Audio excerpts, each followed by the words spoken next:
Bonsoir et bienvenue pour ce 107e Rendez-vous du Futur, la 107e fois que nous nous retrouvons ici en direct, ici au Cube, ici les Moulineaux, dans ces soirées très particulières où nous interrogeons le monde qui nous entoure, nous interrogeons le futur, parfois on interroge le passé, tout étant interconnecté évidemment. Ce soir, grande soirée, nous allons parler d'intelligence artificielle évidemment avec notre invité Olivier Ezrati, mais pas que. Nous allons parler également d'accessibilité avec l'équipe de jacced.com et puis nous allons retrouver les chroniqueurs qui font le sel de ces soirées. C'est ainsi que vous retrouverez à la fois la grande bouclée, à la fois la case de Merton, à la fois 12 Good Web. Et puis il y a une petite nouvelle également qui s'appelle La Révolution des Tortues, je vous en dis pas plus. Et puis il y a aussi un invité mystérieux. Donc s'il est mystérieux, c'est que je vais pas vous dévoiler que c'est Antoine Chotard. Bref, permettez-moi de vous présenter notre invité Olivier Ezrati. Bonjour. Salut. Merci beaucoup de vous prêter à ce jeu de cette émission, de ce dialogue. Alors on va être rejoint Très par... sympa, c'est la grande surprise. Hein, donc, Ah, puis ça, ce n'est que le début. Ça n'est que le début. D'accord.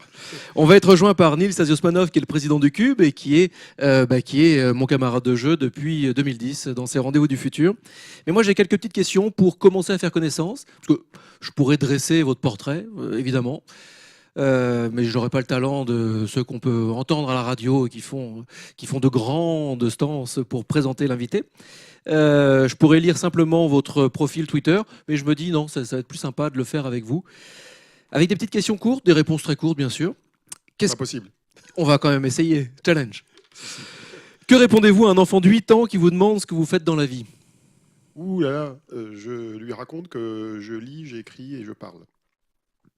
Et s'il vous dit oui, Non, mais encore moi, je me passionne pour les sciences, donc je lui dis que j'explique aux gens, entre guillemets, et notamment aux entrepreneurs et aux entreprises, ce qu'on peut faire avec les sciences pour innover.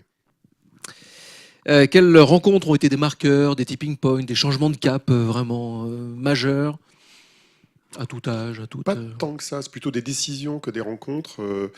Il y a pas tant de personnes que ça qui m'ont marqué dans ma vie. Il y a mon prof d'histoire au lycée, c'est un truc classique pour les gamins, qui m'a fait que je suis passionné par la compréhension des mécanismes historiques qui interviennent d'ailleurs dans le monde des technologies et pas que dans l'histoire politique en général. Son nom peut-être ? On peut lui faire un clin d'œil Il s'appelait Michard, je me rappelle. Ouais. Ça, il est c'est même un venu vrai à mon nom. mariage, il est invité à mon mariage. C'est pas mal.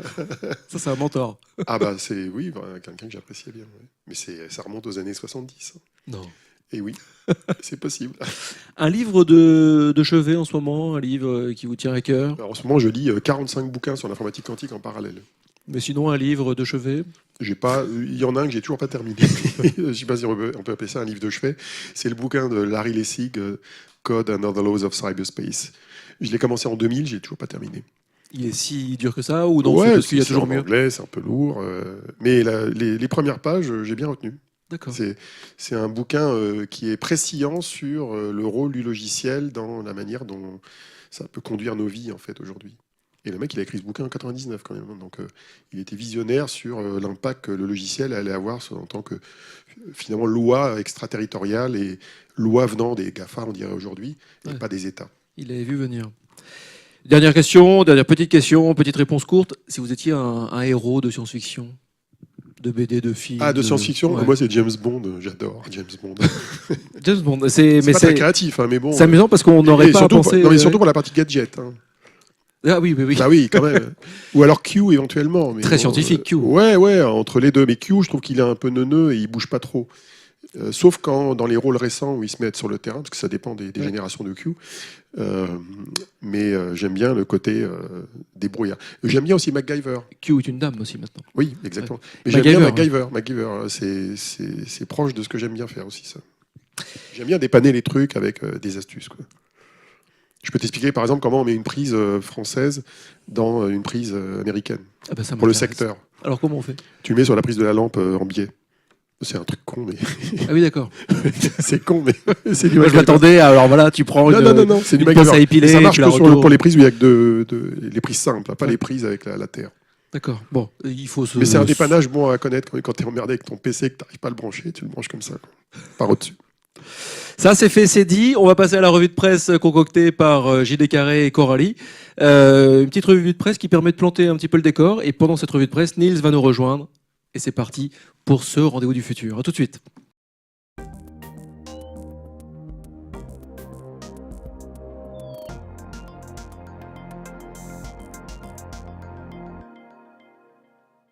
Après le rapport Villani et le chapelet d'annonces qui a agité la France le mois dernier, l'intelligence artificielle ne cesse de faire parler d'elle. Comme le rapporte un article du site Mashable paru le 9 mai, la Google I.O. s'est ouverte avec l'annonce de l'installation de leur IA dans tous leurs outils. Ainsi, le flux Google News sera plus pertinent, Google Assistant pourra passer des coups de fil, Google Lens sera en mesure via l'appareil photo de reconnaître et de traiter du texte, Google Maps embarquera de la réalité augmentée, ou encore le système d'exploitation mobile Android aidera à déconnecter et réduire le temps passé sur un smartphone. De son côté, Microsoft a annoncé le lancement du programme AI for Accessibility, investissement de 25 millions de dollars, visant à aider développeurs, entreprises et chercheurs à mettre au point des produits et solutions d'intelligence artificielle à destination des personnes en situation de handicap. Côté français, on en apprend davantage sur l'Institut Prairie, futur temple parisien de l'intelligence artificielle, grâce à une vidéo publiée le 24 avril sur le site Science et Avenir.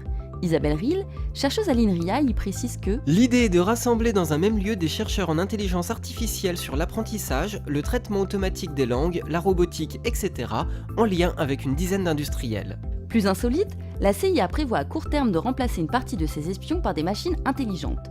Selon un article de tomsguide.fr daté du 25 avril, la directrice adjointe du développement technologique de la CIA aurait expliqué que le travail classique d'infiltration et de collecte d'informations sous une fausse identité était devenu impossible à accomplir à l'heure où tant d'informations personnelles circulent sur Internet et les réseaux sociaux et où les caméras de surveillance peuvent discerner un individu parmi des milliers dans une foule. La collecte d'informations pourrait, d'ici quelques années, être ainsi réalisée uniquement de manière automatique, sans intervention humaine. Pendant ce temps, des journalistes du site Uzbek Erika ont rencontré le chantre japonais du robot humanoïde, Hiroshi Ishiguro. Dans un article du 8 mai, ils reviennent sur la conférence qu'il a donnée en Belgique à l'occasion du festival End. Vous n'avez pas encore ça en Europe, mais au Japon, tout le monde a un micro-ondes ou un autocuiseur qui parle. Et même les autocuiseurs doivent avoir au moins un peu d'apparence humaine. Parce que les humains ont un cerveau qui reconnaît les humains, parce que l'interface idéale pour les humains est l'humain, nous avons besoin de robots humanoïdes. Assène le roboticien avant de prédire que l'interaction homme-machine est le seul véritable sujet de demain.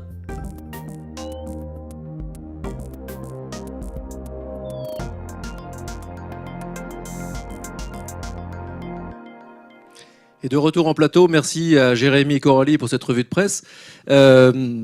Vous étiez très concentrés pendant cette revue de presse, vous avez bien tout écouté. J'apprends des choses. Un petit rebond. Oui, on l'a fait pour vous tenir au courant de ce que c'est que l'intelligence artificielle. En fait. J'apprends des choses, oui. C'est la CIA qui m'a interpellé. Parce que moi, je me rappelle de la même histoire il y a à peu près 40 ans. Dans les années 70, l'amiral Stansfield Turner, qui était le directeur de la CIA sous Jimmy Carter, avait décidé de s'appuyer uniquement sur le renseignement électronique et d'abandonner le renseignement humain. Grâce à ça, ils ont loupé ce qui se passait en Iran en 79. Ils ont loupé plein de trucs et ils sont revenus en arrière dessus, notamment quand Reagan est devenu président. Ils ont réinvesti sur l'humain. Et dans le renseignement, c'est pas parce qu'on a de la data et qu'on peut scanner ce qu'il y a sur Internet qu'on peut éliminer l'humain complètement. Ne serait-ce que pour retourner des gens ou les manipuler. On peut les manipuler à distance avec le numérique, c'est sympa, mais c'est quand même mieux s'il y a de l'humain. Oui. C'est comme essaye de manipuler quelqu'un via Skype, tu vois. T'auras plus de mal que si tu l'as face à face. Ouais. Essaye, tu verras. Ouais. Non, mais demain, on essaye. Nils Osmanov, président du Cube. Voilà. Bonjour. Bonjour. Je vous présente. On a une petite séquence avant de passer aux questions redoutables de Nils. On va passer à une petite séquence toute nouvelle. On a quelqu'un qui s'appelle Antoine Chotard, qui travaille pour l'Agence de développement de l'innovation en Nouvelle-Aquitaine, ADI. Et il est chef de projet là-bas. Et je lui ai parlé de ce rendez-vous du futur. Et il s'est dit, ah ouais, là, justement, j'étais sur sa critique du rapport Villani. J'ai des petites questions. Du coup, nous, allons-y. Ça nous interroge, les questions d'Antoine. Tout feu, tout flamme. Du coup, on passe... Alors, il en a plusieurs, parce que c'est un voyageur. Et comme vous allez le voir, il pense, il pose une question, et puis après, il continue, puis après, il repense. Donc, on passe... C'était un mini-feuilleton. On passe... Question courte, réponse courte. On passe à la première petite pastille d'Antoine. Bonjour Éloi, bonjour Nils, c'est Antoine depuis Bordeaux. J'étais en train de pédaler sur les quais, et quand je me suis dit, mais il y a un rendez-vous du futur sur l'intelligence artificielle avec Olivier Zrati, alors il faut absolument que je lui pose une question. Bonjour Olivier, est-ce que vous ne pensez pas qu'il y a un paradoxe dans le rapport sur l'intelligence artificielle de Cédric Villani, à mettre à ce point-là en avant la recherche, les projets très complexes, alors même qu'aujourd'hui, la transformation numérique des entreprises avance un peu difficilement et que les PME, les PMI qu'on accompagne auraient bien besoin justement d'encore plus de nouvelles solutions, peut-être plus génériques, des produits peut-être plus simples, mais qui pourraient davantage intégrer dans leur transformation pour être plus innovantes, toujours plus différenciées sur leur marché. Alors je vous remercie d'avance pour cette réponse. À bientôt. Ça doit être la première fois que je vais faire une réponse plus courte que la question. Ah. La réponse est très simple. La commission Villani contenait 2 chercheurs et un ingénieur de l'armement. Donc les chats font des chats, donc ça a parlé de recherche. D'accord. Parce que C'est effectivement, c'est aussi bête que ça au niveau de l'équipe de base. Après, ils ont interviewé 420 personnes, Ouais. dont beaucoup de chercheurs, dont un peu d'entrepreneurs, mais pas tant que ça. Donc c'est normal, à la fin, le tropisme a été de déplacer son de gravité plutôt sur l'amont de l'innovation, qui est la recherche, avec propositions pour augmenter les salaires des chercheurs, pour éviter qu'ils s'en aillent, etc. C'est un problème de barycentre, hein. C'est lié aux gens qui étaient dans la commission. parce que le boulot de Antoine Chotard, justement, chez ADI, c'est l'accompagnement dans la transformation numérique, aux nouveaux outils, nouveaux usages, des TPE, des PME, du territoire Nouvelle-Aquitaine. Et du coup, bah oui, il voit bien qu'il y a une sorte de paradoxe quand même entre le rapport, Oui, mais ça, les grandes intentions et la on se réalité. pose cette question à chaque fois que le gouvernement se lance dans la production d'un rapport sur une technologie nouvelle. Alors il y a eu l'IoT, je me rappelle depuis Jospin en 98, on a eu des tonnes de plans sur le numérique. Il faut bien faire la part des choses entre, je dirais, au moins 3 aspects quand on fait un plan sur une industrie donnée. Il y a un premier sujet qui est comment effectivement les entreprises françaises vont s'équiper de la nouvelle technologie pour améliorer leur performance. Ça fait 20 ans qu'on se pose la question, voire plus, hein. Rappelez-vous le rapport Terry sur la fibre optique en 94.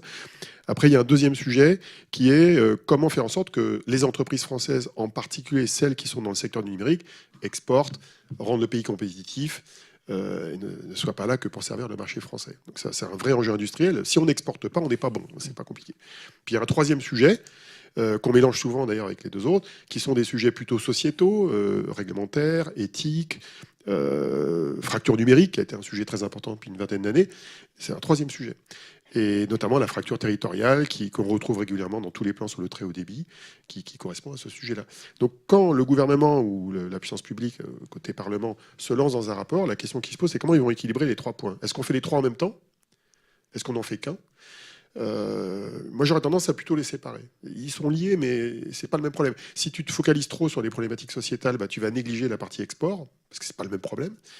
Si tu t'occupes trop du marché intérieur, tu vas louper le marché extérieur. Les problèmes de nos PME sont pas les mêmes que ceux du reste du marché mondial.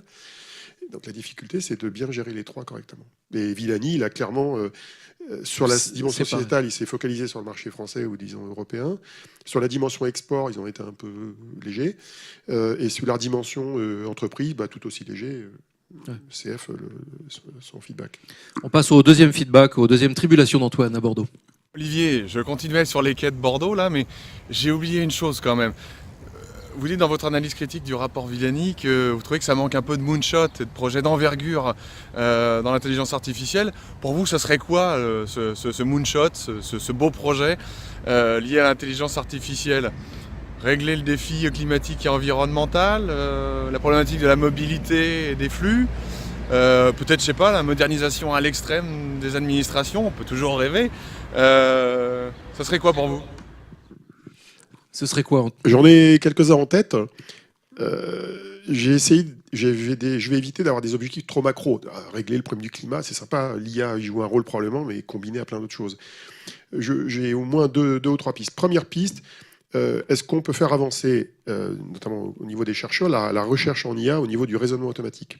Parce qu'aujourd'hui, on est embarqué dans le deep learning, dans les réseaux de neurones, surtout dans l'analyse de données, dans le traitement d'images, traitement de la parole. Mais on a un grand champ qui reste encore, je dirais pas inexploré, mais à travailler correctement à l'échelle mondiale, c'est le raisonnement. Comment on peut automatiser le raisonnement? Premier point. Et il y a des chercheurs français qui mériteraient d'être mis en avant là-dessus et on se pose des questions sur un objectif intéressant à atteindre. Mais le raisonnement, c'est sympa, mais il faudrait l'appliquer à la résolution de problèmes concrets qui peuvent effectivement être liés au climat, liés à la santé, liés à l'économie, liés à différents domaines. Liés au transport aussi, pourquoi pas. Deuxième sujet, le véhicule autonome. Alors, sur le véhicule autonome, je pense que l'objectif est plutôt industriel et technologique que purement scientifique. Moi, je donnerais comme objectif, si j'avais été à la place de Villani, je lui ai posé la question d'ailleurs, je te donnerai sa réponse après. Mais moi, je déciderais, je lancerais un appel d'offres en France pour proposer à une ville, en gros, qui fait 5 à 20 000 habitants, de déployer des véhicules autonomes à 100%. C'est-à-dire interdiction des véhicules à conduite manuelle. Pour faire un projet pilote ambitieux, alors ça, il faut 4-5 ans pour le monter, parce que ça se met pas... C'est un vrai tu virage. claques pas des doigts, mais c'est un virage. Tu montres au monde que tu es le premier pays à expérimenter ça à l'échelle d'une ville, mais une ville de taille moyenne, tu vas pas faire ça dans Paris, évidemment, parce que c'est impossible, à court terme, et tu montres que c'est possible, ou pas. Mais enfin, tu montres que tu veux aller de l'avant. Aucun pays l'a fait, ça. Et c'est pas de la science-fiction. Ça coûtera peut-être un petit peu, ça nécessitera de mobiliser les constructeurs français ou européens, ça nécessitera peut-être de modifier les infrastructures de la ville, pourquoi pas, mais c'est pas de la science-fiction. Et Voilà Villani un a exemple de répondu quoi? moonshot. Alors non, j'ai posé la question à Villani dans une conférence qui avait lieu en octobre, en lui disant qu'est-ce que tu ferais comme moonshot. Et lui il m'a répondu on va faire les 24 heures du Mans des véhicules autonomes. Je lui ai dit, je n'ai pas pu lui répondre, mais je lui aurais dit attends, ça c'est ce que la DARPA faisait en 2005. Elle avait lancé un challenge, le challenge de la DARPA en 2005-2006, on en fait un tous les ans. Et là, tous les labos américains ont répondu, c'est Stanford de l'MIT qui ont gagné les premiers challenges. C'est ça qui a démarré le BNU aux États-Unis. Donc voilà, il faut se donner. En fait, je pars du principe que si on veut être ambitieux, il faut se donner comme objectif un truc que personne ne fait, qui est à la frontière de la science et de la technologie, et qui va faire avancer l'état de l'art. Donc ça peut être soit, tu vois, une histoire de déploiement, soit une histoire scientifique, comme dans le cas du raisonnement automatique. Il faut choisir un domaine. Mais c'est pas évident de faire un pari comme ça. Il faut à la fois une espèce de courage scientifique et technologique d'un côté, un courage politique de l'autre. Mais t'imagines, tu lances un appel d'offres. Tu as des villes qui vont répondre, des villes touristiques, des villes qui ont envie de se désenclaver, des villes qui veulent la fibre. Je sais pas, il y a plein de villes qui ont envie de se faire valoir. Il faut les constructeurs en Ouais. face qui se disent allez, on va tout mettre Il faut faire un là-dessus. double appel d'offres, un appel d'offres, on va dire, opérationnel, Citoyen sur la opérationnel, dimension ouais. techno, et un appel d'offres sur les villes. Et je pense que c'est faisable. Troisième et dernière tribulation d'Antoine de Bordeaux. Antoine Chotard de l'agence ADI. Et je suis bientôt au bout des quais de Bordeaux, mais je ne suis pas au bout de mes questions. Pour vous, un très beau projet d'intégration d'intelligence artificielle dans une PME. Vous auriez un bel exemple à nous donner? Alors donc Antoine longe vraiment les quais. Là on peut voir, c'est une jolie carte postale. Faudrait qu'on l'envoie à Monsieur le maire d'ailleurs. Faut qu'on se le note. On voit le dernier pont, le pont Je vois, Chaban. mais j'étais à Bordeaux il y a 2 Chaban-Delmas. mois, donc oui. Et c'est venteux. La réponse, je vais faire une réponse de Normand, ça dépend. Parce que ça dépend des PME, ça dépend du métier de l'entreprise. Selon que c'est une PME dans les services, une PME dans l'industrie, une PME. Disons une petite dans le PME d'industrie qui fait des choses. La première chose qu'elle peut faire probablement, c'est déjà d'améliorer la relation client avec éventuellement un bon chatbot, sachant qu'un bon chatbot, c'est pas trivial à faire.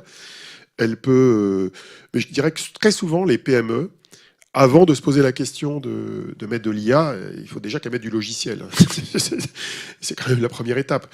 La première étape, c'est d'avoir une relation client, une relation fournisseur, une relation avec son écosystème qui soit digne de ce nom, en mobile, en fixe, avec des outils de communication. Il faut qu'elle soit joignable, la société, avec un vrai visage, avec les visages de ses équipes. Déjà, ça, c'est le numérique en général. C'est fou parce que ça, c'est pas à proprement mais ça, parler c'est de pas la un acquis. techno-IA. C'est Oui, du non, mais service c'est pas un client. acquis. Il y a plein de boîtes où c'est pas encore un acquis. Ouais, donc c'est Et déjà d'ailleurs, les fondamentaux. en particulier, pour les PME qui font des produits, pas des services, des PME qui font des produits et qui exportent. Parce qu'il y a une corrélation directe entre la capacité à exporter et la capacité à être bon dans sa présence numérique. Et d'ailleurs, tu sais, on dit toujours qu'il n'y a pas assez de TI en France ou de grosses PME par rapport à l'Allemagne. Et en fait, il y a un lien de fait de poule et de cause à effet. C'est-à-dire que comme on a un trou démographique dans les entreprises de taille intermédiaire par rapport aux TPE d'un côté et aux grandes entreprises de l'autre, et que ces entreprises-là, comparativement à l'Allemagne, ce sont plutôt des entreprises exportatrices, en fait, tu vois, tu peux pas dire si c'est à cause ou dans un sens ou dans l'autre, mais tu vois, le fait qu'on ait peu d'entreprises de ce type-là fait qu'on n'exporte pas, mais le fait qu'on n'exporte pas fait qu'on n'en a pas. Tu vois, les deux sont liés. Si on avait des entreprises plus tournées vers le monde, plus tournées vers l'export, on en aurait plus de cette taille-là, elles seraient plus numériques. Et donc, Et elles entraîneraient, il y aurait forcément un entraînement. Alors, un effet je d'entraînement. ne pense pas qu'on puisse expliquer le manque de TI uniquement par cette dimension-là, mais il y a un effet quand même d'entraînement de l'exploitation à bon escient des technologies numériques pour pouvoir exporter. Merci Antoine Chotard donc, Très sympa, de l'agence ADI. Et, j'espère qu'on va le retrouver dans les prochaines émissions. C'était sa première avec nous, mais ça serait chouette. Les tribulations d'Antoine. Nils a des questions. Bonjour. J'espère bien. Alors moi j'ai une première question qui n'était pas prévue, mais en vous écoutant, C'est plus fort que moi. Je suis très content en plus de vous la poser parce que vous êtes vraiment un hyper spécialiste de l'innovation numérique. Vous avez dit le mot informatique quantique. Et alors moi, c'est un truc, j'ai lu plein d'articles, je ne comprends pas. Alors comment expliquer pour des nuls comme moi, c'est quoi l'informatique quantique? J'ai pas cité le mot aujourd'hui. Hein. Si, je crois, tout à l'heure. Vous avez dit que vous T'es avez lisé sûr des bouquins là-dessus. Ah oui, c'est sur les bouquins, j'ai oublié, tu vois. L'informatique quantique, c'est un sujet que je suis en train de creuser, donc j'en suis effectivement à 450 documents de compulsés pour préparer une conférence que je fais à Nantes le 14 juin prochain, qui sera suivi d'une douzaine d'articles compilés dans un bouquin que je sortirai fin août, début septembre. Donc j'ai commencé à creuser la question. Alors, tu veux savoir comment ça marche? C'est quoi? Qu'est-ce que c'est? C'est quoi la magie de l'informatique? La magie de l'informatique quantique. La magie de l'informatique quantique, pour résumer, ce sont des ordinateurs qui traitent de l'information, mais qui ont une caractéristique, c'est qu'ils sont capables de manipuler de l'information qui est dans plusieurs états en même temps. Alors c'est un peu bizarre d'expliquer ça comme ça. Alors très souvent, on commence par expliquer l'ordinateur quantique en disant voilà, c'est à base de qubits, qui sont ces fameux bits qui sont à la fois 0 et en même temps. L'intérêt, c'est qu'en fait, on peut simuler des systèmes complexes qui ont plein d'états en même temps. Alors que quand on utilise un ordinateur classique, si on veut développer un algorithme mathématique, c'est séquentiel, c'est sérialisé. On met les choses les unes après les autres. Là, dans le quantique, on peut dire tiens, simule-moi tous les états en même temps et trouve la solution. Et il va plus vite grâce à ça. Actuellement, c'est séquentiel, mais en même temps, on peut le faire en parallèle quand même. Donc, alors, on parallélise sur des processeurs, mais en fait, l'ordinateur quantique, il a une caractéristique, c'est qu'il est conçu, il est fait, sachant que ça ne marche pas encore très bien aujourd'hui, mais c'est conçu pour exécuter ce qu'on appelle des problèmes exponentiels. Ce qu'on appelle un problème exponentiel, c'est un problème dont la taille augmente de manière exponentielle en fonction, de la complexité, et le temps de calcul augmente de façon exponentielle en fonction de sa taille. Alors, il y a un exemple qui est ultra connu, qui est mis en avant par un tas de chercheurs, qui est la factorisation des nombres entiers en nombres premiers, qui permettrait de casser les codes de sécurité RSA sur Internet. C'est amusant pour la NSA et autres services de renseignement. pour le dark web. Le dark web, c'est un problème mathématique important. Alors, si on veut le faire sur un ordinateur classique et qu'on a une clé de 1024 bits, le temps de calcul, avec les algorithmes existants sur des machines existantes, est supérieur à la durée de vie de l'univers. C'est un peu long d'attendre. Alors ça, c'est la durée de vie de l'univers. Il nous reste encore quelques milliards d'années, mais enfin, je crois que la Terre, elle a plus que 2 milliards d'années à être vivable pour nous, donc à moins d'aller ailleurs. On est un peu cantonné à ça, donc c'est un peu long. Alors, il se trouve que ces mêmes algorithmes exécutés sur des ordinateurs qui, en gros, parallélisent tous les états en même temps pour trouver justement des facteurs diviseurs dans des nombres entiers, eh bien, il peut le faire en plusieurs jours au lieu de le faire en plusieurs milliards d'années. C'est ça l'intérêt. Mais alors, un intérêt, c'est pas que de casser les clés d'Internet. L'intérêt, c'est que, par exemple, ça permet de simuler la relation entre les atomes dans les molécules. Tu vas dire à quoi ça sert, ça? En fait, ça sert à fabriquer de nouveaux matériaux, concevoir de nouveaux matériaux. Ça peut servir aussi à concevoir de nouveaux médicaments, potentiellement. On va pouvoir simuler le réel complètement avec ça. Pas tout le réel. On ne va pas simuler une personne en entier, mais on va simuler à très bas niveau la mécanique quantique, finalement, parce que le lien entre les atomes dans les molécules, c'est la mécanique quantique. C'est régi par des lois de la mécanique quantique de l'infiniment petit. Et on peut simuler avec un ordinateur quantique, théoriquement, des phénomènes quantiques de la matière. Grâce à ça, on va pouvoir inventer de nouvelles matières, à la fois dans l'inerte et dans le vivant. Donc c'est passionnant. Et c'est pour quand cette affaire? Parce qu'on entend dire qu'à MIT, il y a déjà des ordinateurs qui sont testés et qui ont une puissance de feu égale à du tout. J'ai vu de labos de recherche. Oui, il y a 45 labos dans le monde qui travaillent là-dessus. Alors, la réponse de Normand, c'est entre dans 5 ans et dans 50 ans, et on ne sait pas. D'accord. On ne sait pas le dire parce qu'en fait, les obstacles technologiques sont assez importants. C'est très compliqué de faire des ordinateurs quantiques d'une grande taille, donc avec beaucoup de qubits. Aujourd'hui, on est limité en gros à 72 qubits chez Google, qui est le record sur ce qu'on appelle l'ordinateur quantique universel. Et on est limité à 2000 qubits chez D-Wave, qui est un Canadien, mais qui est une autre forme d'ordinateur quantique qui ne sert pas à gérer les mêmes problèmes. Donc en fait, on est limité c'est un peu comme le nombre de transistors dans un processeur. On est limité pour l'instant. Parce qu'en fait, plus on en rajoute, plus ça fait du bruit, et plus ça fait du bruit, moins les résultats sont bons. Donc on est bloqué par des contraintes technologiques et physiques. Mais il n'est pas impossible qu'on l'élève un jour, ces contraintes physiques. Alors, on est aujourd'hui, on assiste à un vrai festival de prouesses en termes d'innovation technologique, scientifique. Enfin, ça n'arrête pas, c'est un flux continu. c'est même voire exponentiel. Vous qui observez ça de près et je dirais de manière assez large dans le monde, quelles sont pour vous les prochaines grandes ruptures qui pourraient arriver? Alors, qui peuvent être de différents ordres, hein, elles peuvent être, c'est à vous de choisir, je dirais, ça pourrait être technique, philosophique, ça pourrait être sociétal, mais quand vous y pensez, vous dites vers quoi ça va, quoi. Qu'est-ce qui peut arriver là qui vraiment peut être de l'ordre du copernicien dans la rupture, quoi. Je vais peut-être me rabattre sur ce qu'on vient d'évoquer. Il est clair que dans les grandes avancées qui peuvent sortir de la recherche d'aujourd'hui, il y en a dans le domaine de la santé, dans la compréhension du vivant, de la biologie, donc ce qu'on appelle les biotech et les medtech aussi, pour faire du prédictif, pour mesurer nos paramètres biologiques. On peut séquencer notre ADN, mais ça ne suffit pas aujourd'hui. Il faut avoir plus d'informations pour comprendre notre niveau de santé. Il y a tout ce qui est lié à l'IA, qui n'en est qu'au début. Hein. On a à peine 60 ans d'ancienneté dans l'IA. Il y a encore plein de progrès à accomplir dans l'IA. Il y aura d'autres hivers pour l'IA ou... Je ne sais pas s'il y aura des hivers, mais il y aura probablement d'autres étés qui prendront d'autres formes. Pourquoi ? Parce qu'en fait, l'IA, aujourd'hui, c'est encore de l'artisanat.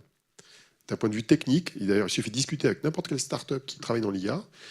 La plupart des start-up qui sont dans l'IA, que ce soit pour créer des agents conversationnels ou du machine learning ou du deep learning dans le domaine de l'image, dans tous les cas de figure, c'est du bricolage. Mais c'est normal. Quand on bricole, quand on fait de la technologie, on assemble des briques comme du Lego et on crée des solutions, on expérimente, on dévisse, on revise, comme dans le mécano. Et ça, c'est un processus itératif. Aujourd'hui, ce n'est pas le truc prêt à l'emploi quand on veut créer une solution. Donc, l'histoire du raisonnement automatique, c'est très important. Alors, aujourd'hui, il y a une sorte de mythification de cette notion de raisonnement automatique. On parle d'AGI, je ne sais pas si vous connaissez cette expression, c'est la Artificial General Intelligence. C'est un terme qui a été inventé par je ne sais pas qui, il y a quelques années. Je crois que c'est Götzl qui parle de ça dans un de ses bouquins. C'est une expression qui couvre une future intelligence artificielle qui aurait les capacités généralistes de l'intelligence humaine et qui, de ce fait, serait capable de résoudre n'importe quel problème. Bon, c'est un petit peu exagéré dans la mesure où une personne isolée n'a pas ces capacités déjà de résoudre n'importe quel problème. Même si on agglomérait l'intelligence de toutes les personnes, on n'aurait pas forcément cette capacité. Donc c'est une vue de l'esprit. Par contre, ce qui n'est pas une vue de l'esprit, c'est que on peut faire avancer, scientifiquement parlant, le raisonnement automatique, la capacité d'intégrer des règles, des données, pour résoudre des problèmes complexes. Et une manière d'ailleurs de démythifier cette AGI qui fait peur à tout le monde, parce que la théorie de l'AGI et de la singularité, c'est de dire le jour où on a l'AGI, elle est tellement intelligente qu'elle se reproduit, et ça devient l'ASI, qui est Artificial Super Intelligence, et l'homme est mort. Et elle n'a plus besoin de nous. Et il n'y a plus besoin de nous. Mais c'est une vue de l'esprit, ça. Ce sont des mythes scientifiques, ce sont des mythes technologiques, alors qu'il faut regarder l'AGI sous l'angle plutôt des problèmes qu'on cherche à résoudre. Or, on cherche à résoudre des problèmes, on les a cités, le climat, la santé, les transports, l'économie même en général. Moi, je fantasme un peu sur la politique positive avec de l'IA. Alors, je dis bien la politique positive, parce que ça peut être utilisé négativement. Comment on peut optimiser, par exemple, la politique économique d'un pays ? Ça dépend d'énormément de paramètres, ça dépend de l'expérimentation, ça dépend de l'interaction avec les autres pays, ça dépend de la concurrence. Mais aujourd'hui, on a toutes les peines du monde de choisir des politiques rationnellement. Or, l'intérêt de l'IA, quand elle est bien alimentée, c'est qu'elle permet de raisonner rationnellement, et pas juste sur des émotions. Et donc, si on peut alimenter un système avec tout un tas de paramètres économiques ou sociétaux, même émotionnels sur la population, on sait mesurer le bonheur aujourd'hui dans les populations, eh bien, si on peut optimiser ça, qui est un modèle extrêmement complexe avec des solutions à base d'IA, on peut peut-être faire avancer certains domaines. Alors, je fantasme peut-être aussi dans ce domaine-là, mais il y a des choses à imaginer. Je pense que dans une grande entreprise, la prise de décision stratégique dans une entreprise est compliquée. La prise de décision dans le domaine technologique et scientifique est compliquée. Typiquement, comment un chercheur en biotech peut-il être assisté par de l'IA pour choisir les voies de recherche, pour découvrir des thérapies en cancérologie, découvrir des thérapies sur les maladies neurodégénératives? Les outils à base d'IA peuvent apporter quelque chose. Et peuvent le remplacer. Non, moi je ne crois pas trop au remplacement. Mais là, à vous entendre... C'est l'outillage, c'est la boîte à outils. À vous entendre, on est dans une démarche assez solutionniste. C'est-à-dire que vous dites qu'il y a des problèmes, l'IA va pouvoir permettre de résoudre des problèmes. Je suis problémationniste. Hein. Je cherche des problèmes qui peuvent avoir des solutions. Oui. Voilà, mais ce que je veux dire, c'est que mais pas à résoudre n'importe quel problème. En résolvant des problèmes avec l'IA ou autre chose, on peut aussi ouvrir de nouveaux imaginaires, ouvrir une nouvelle manière de voir le monde, entre guillemets. Par exemple, aujourd'hui, l'idée d'aller coloniser Mars, c'était vraiment du domaine de la pure science-fiction il y a encore quelques années. Aujourd'hui, ça l'est de moins en moins. Ça l'est toujours, hein, je pense. Oui, mais en même temps, on s'y fait. Ce que je veux dire, c'est qu'on et c'est pas rien sur le plan philosophique, c'est-à-dire que ça y est, on commence à être la première espèce qui se projette comme étant une espèce interplanétaire. L'idée d'avoir une autre maison entre guillemets ailleurs dans l'espace, sur le plan ontologique, c'est pas rien. Enfin, donc.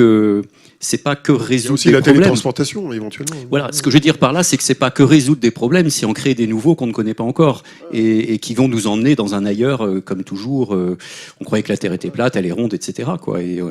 En fait, c'est une question de posture. C'est-à-dire que la question qui se pose, c'est d'abord, il faut se mettre dans la place des humains, là où ils sont. Il y a certains humains qui ont des problèmes qui ne sont pas les nôtres. Donc moi j'ai tendance à mettre en avant les problèmes de l'ensemble de la planète. Il y a des gens qui n'ont pas d'éducation, il y a des gens qui n'ont pas l'eau potable, il y en a qui n'ont pas de quoi s'alimenter, même s'il y en a de moins en moins maintenant. Il y a moins d'1 milliard de personnes en sous-alimentation dans le monde, je crois, surtout en Afrique. Le niveau de vie a augmenté globalement sur la planète, c'est bien. Mais il y a encore de gros problèmes à résoudre qui sont des problèmes en bas de la pyramide de Maslow, comme on dit. Hein. C'est vraiment des problèmes basiques.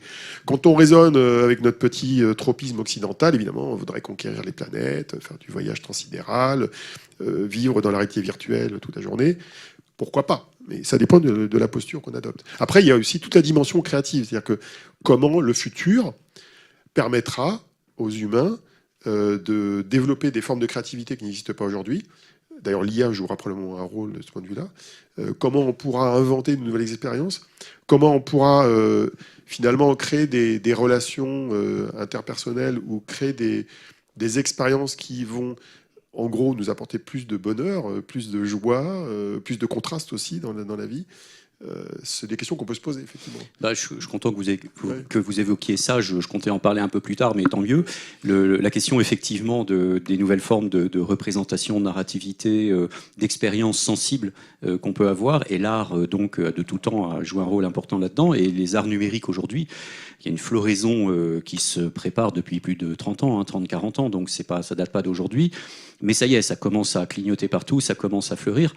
Et comment vous voyez justement quel regard vous portez aujourd'hui sur la création numérique, si c'est un domaine qui vous intéresse, les arts numériques, parce qu'on a d'un côté des gens qui pensent que ça peut être quelque chose qui est de l'ordre du cosmétique, ludique, poète-poète, pour faire court, et puis d'autres, dont je fais partie, qui pensent qu'au contraire, il y a quelque chose qui est peut-être pas encore très visible, perceptible, mais qui est une vague énorme qui va arriver et qui, sur le plan conceptuel, va ouvrir des imaginaires absolument incroyables, de la même manière que Méliès avait, avec le cinéma, amené quelque chose de très fort dans le plan de représentation du monde, quoi.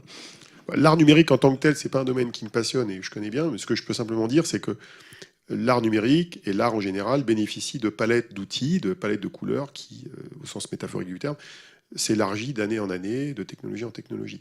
On ne va pas se plaindre de ça. Plus on apporte d'outils et de moyens de création aux uns et aux autres, plus on peut s'exprimer, plus on peut être imaginatif. D'ailleurs, l'art numérique a une caractéristique chez beaucoup d'artistes de cette sphère-là, c'est que c'est un domaine où ce qu'on appelle le mash-up se produit beaucoup. Souvent, on mélange plusieurs techniques.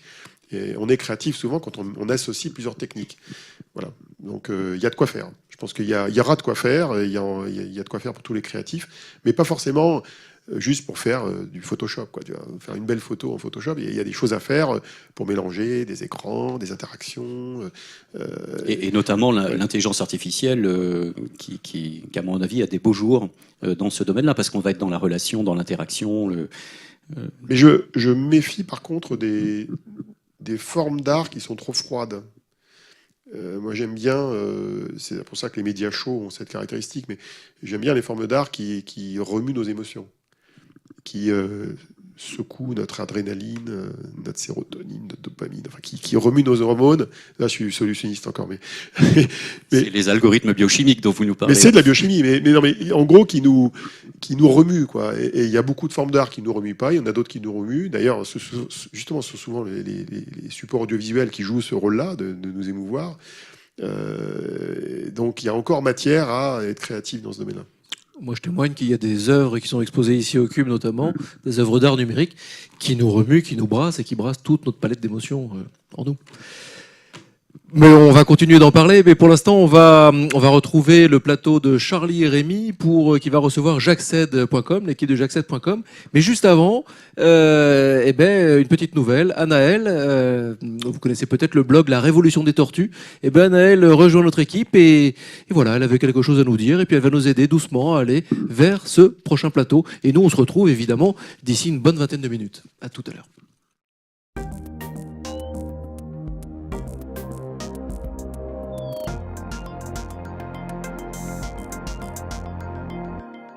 Bonsoir à tous, on ne se connaît pas encore, c'est Anaëlle du blog La Révolution des Tortues et je suis ravie de rejoindre l'équipe des Rendez-vous du Futur pour cette 107e émission. Pour ma première chronique, j'avais envie de vous parler de sites web et d'applications.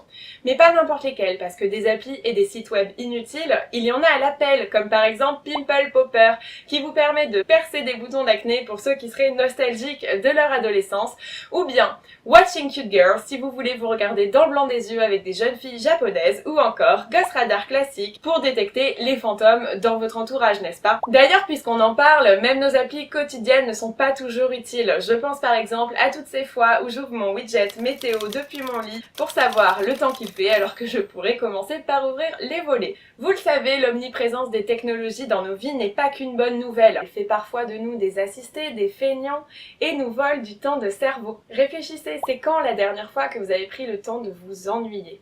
Vous vous en souvenez même plus? C'est normal.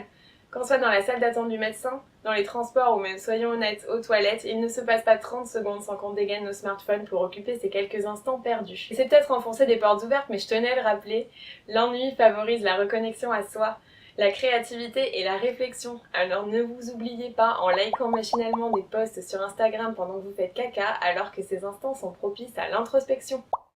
Bon, assez parlé. Parfois, les applis rendent service, et c'est le cas de l'appli Jacksed, qui permet à des personnes à mobilité réduite de savoir exactement à quel lieu elles peuvent accéder en fonction de leur mobilité. Pourquoi c'est important qu'elles le sachent avant d'être dehors?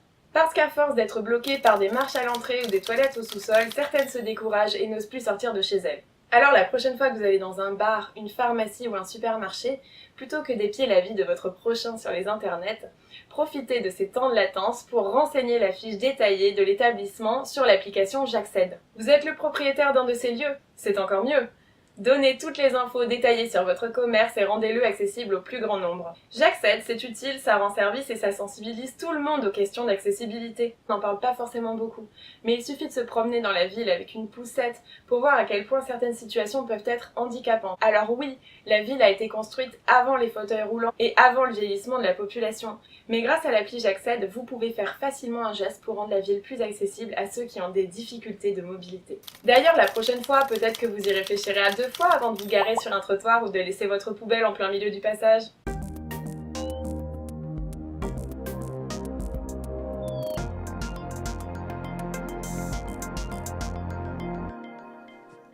Bonsoir à toutes et tous pour cette séquence sur les acteurs du changement. Merci à Anaëlle pour de la Révolution des Tortues pour cette chronique. Du coup, elle a introduit en fait le sujet dont on va parler aujourd'hui de ce projet, de ce programme qui s'appelle Jacksed. Pour cela, nous avons 2 invités ce soir. Nous avons Valentine Le Serre. Oui, bonsoir. Bonsoir Valentine, donc présidente de Jacksed. Tout à fait. Et nous avons Marie Agostini. Bonsoir. Bonsoir Marie, qui est à la fois bénéficiaire, contributrice. On va en parler plus tard de façon très, très concrète. Et puis pour mettre un petit peu, en fait, planter ce décor initié par Anaëlle, ce soir, j'ai le plaisir de co-animer cette séquence avec Rémi. Bonsoir. Bonsoir, bonsoir à tous. Alors Rémi, de quoi est-ce que tu peux nous présenter tout simplement nos 2 invités? Alors en 2 mots, on va commencer par vous, Valentine. Donc vous êtes diplômée en management, en communication et en marketing. D'ailleurs, vous vous êtes orientée vers l'enseignement supérieur et aussi le conseil conseil. Vous avez aussi été responsable d'un master en management interculturel. Alors, ça doit être passionnant. Et en 2014, vous rejoignez l'association, notamment d'abord au partenariat et au développement. Et donc, depuis, comme l'a dit Charlie, depuis 2016, vous êtes donc la présidente de JACSED. Alors, première question, c'est vrai qu'on l'a vu dans la première séquence, mais est-ce que vous pouvez nous présenter un peu JACSED, de quoi il s'agit concrètement ? Oui, alors JACSED a été créé en 2006 par un grand monsieur qui s'appelle Damien Birambeau, qui était atteint de la myopathie de Duchenne et qui, suite à un voyage aux États-Unis où il a découvert la liberté de mouvement, s'est dit en France, on ne peut pas rester comme ça. Qu'est-ce qu'on peut faire, on va dire, assez facilement déjà, c'est qu'au-delà d'un contexte effectivement physique qui est compliqué, comme le disait Anaëlle, avec une ville qui est construite d'une certaine manière, on peut déjà créer une plateforme collaborative où chacun va pouvoir renseigner les détails de l'accessibilité pour que les personnes concernées puissent avoir les informations pour se rendre dans des lieux qui leur conviennent en fonction de leur mobilité. Alors, du coup, comment ça marche concrètement ? Est-ce que je dois m'inscrire sur la plateforme ? Comment je renseigne le lieu et qui peut les renseigner puisque tout le monde, vous l'avez dit, c'est collaboratif. Oui. Ça, c'est la grande force du projet. Tout à fait. Alors, du coup, c'est une plateforme qui est disponible sur application Android et iOS et aussi un site internet. Donc, il suffit de télécharger l'application, effectivement de créer un compte et ensuite de contribuer à détailler l'accessibilité des lieux. Donc, pas besoin d'être un spécialiste. C'est-à-dire qu'on ne va pas demander si c'est accessible ou pas, on va vous demander quelle est la taille de la porte, est-ce qu'elle est automatique, est-ce qu'il y a une marche, est-ce que c'est de plein pied. Donc c'est vraiment des critères à cocher. Donc on n'a même pas besoin d'être directement concerné. On remplit ce qui nous est proposé à l'écran. Donc c'est très simple et ça rend service à énormément de personnes. Et surtout, ça laisse aussi le bénéficiaire seul juge de l'accessibilité d'un lieu. Et donc ça redonne du pouvoir à l'utilisateur. Puisque souvent, ce qu'on va trouver, soit on ne va pas trouver d'informations du tout sur les lieux, soit on va trouver une information binaire, accessible, pas accessible. Et souvent, ce n'est pas pertinent au vu de la variété des besoins. Et puis surtout, voilà, en tant que personne concernée, j'ai envie de décider par moi-même si ça me convient ou pas, en fait, tout simplement. Voilà. Comment du coup, alors comment les personnes à mobilité réduite en fait elles réagissent à ce projet en préparant cette émission, Valentine, en fait, oui. Vous utilisiez aussi un exemple en fait, c'est comme si j'ai pas envie en fait qu'on choisisse des vêtements pour moi, voilà, je voudrais aussi pouvoir avoir le choix en fonction d'autres critères. Enfin, il y a deux questions dans ma question en fait, donc peut-être la première avec l'image et puis après de voir en fait comment les personnes à mobilité réduite réagissent. Alors, par rapport aux personnes à mobilité réduite, vraiment, je pense un des besoins, c'est de savoir où est-ce qu'on peut aller en toute sécurité et, je dirais, sereinement, parce qu'en fait, on est souvent confronté à des mauvaises expériences. Et donc, en fait, avoir le plus d'informations possible et le plus de détails possible nous permet de savoir si le lieu va nous convenir ou pas. En fait, si on nous dit juste c'est accessible ou ça ne l'est pas, c'est un peu comme si on vous disait si ce vêtement va t'aller ou ne va pas t'aller. Mais la personne ne nous connaît même pas en fait. Donc voilà, donc ça nous redonne, on va dire, le pouvoir de décision, ça nous redonne la main. Et puis ce qu'il y a, c'est qu'on peut aussi contribuer à la plateforme. Donc on peut aussi avoir une action sur la mobilité de tous en fait. Parce que c'est vrai qu'en tant que personne à mobilité réduite, on se sent souvent contraint, freiné. Là finalement, c'est une action très simple. On n'a pas besoin d'être, on va dire, très très engagé. Il suffit juste de télécharger l'application, de dire voilà, j'ai passé un beau moment dans cet établissement en termes de commentaires, d'ajouter quelques photos, d'ajouter quelques détails, et on se dit on va rendre service aussi à d'autres personnes. Voilà. Donc on est aussi acteur. Et donc cette notion en fait aussi de personnes à mobilité réduite, est-ce qu'elle est limitative ou qu'est-ce qu'on y entend ? Oui, alors tout à fait. Alors c'est vrai que là, vous nous voyez avec Marie, on est en fauteuil roulant, mais il y a aussi toutes sortes de handicaps, visuels, auditifs, mental. Mais au-delà de ça, je suis désolée de vous le dire, mais tout le monde est concerné par des situations de handicap, plus ou moins prononcées, plus ou moins temporaires. Mais vous avez des paquets plein les bras, vous êtes content quand même de prendre l'ascenseur, par exemple. Vous êtes content d'avoir des portes automatiques. Donc l'idée, c'est aussi de montrer que cette accessibilité, c'est pas que pour les personnes handicapées.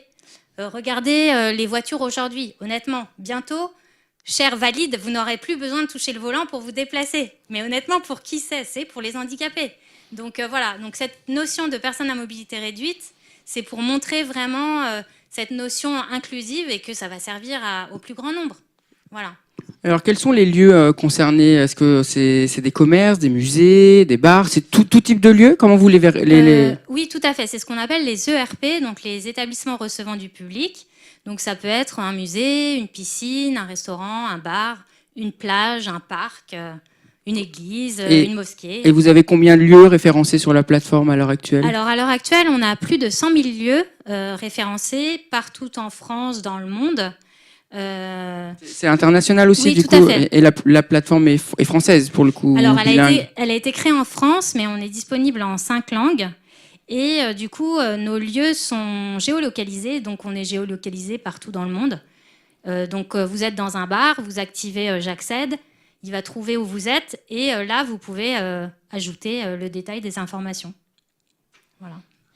Alors, sur cette notion, pour revenir un petit peu en arrière, peut-être sur la notion d'accessibilité, oui. J'aimerais qu'on visionne une vidéo en fait, qui a été réalisée pour J'accède et qui parle de regard. Oui. On va regarder ça tout de suite, en fait, cet extrait vidéo qui a été réalisé par une agence. Tout de suite, maintenant, je fais signe en régie. C'est maintenant, dans quelques instants, voire peut-être plus tard, puisque ça ne vient pas.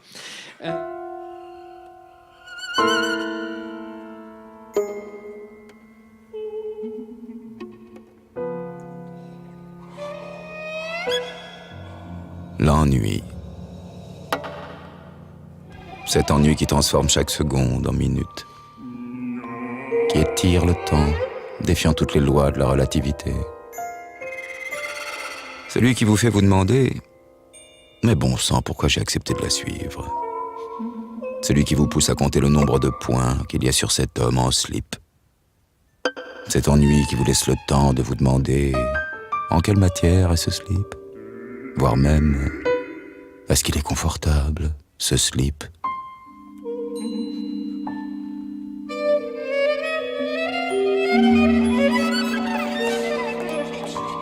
Cet ennui... Ah... Qu'est-ce que... Oh non...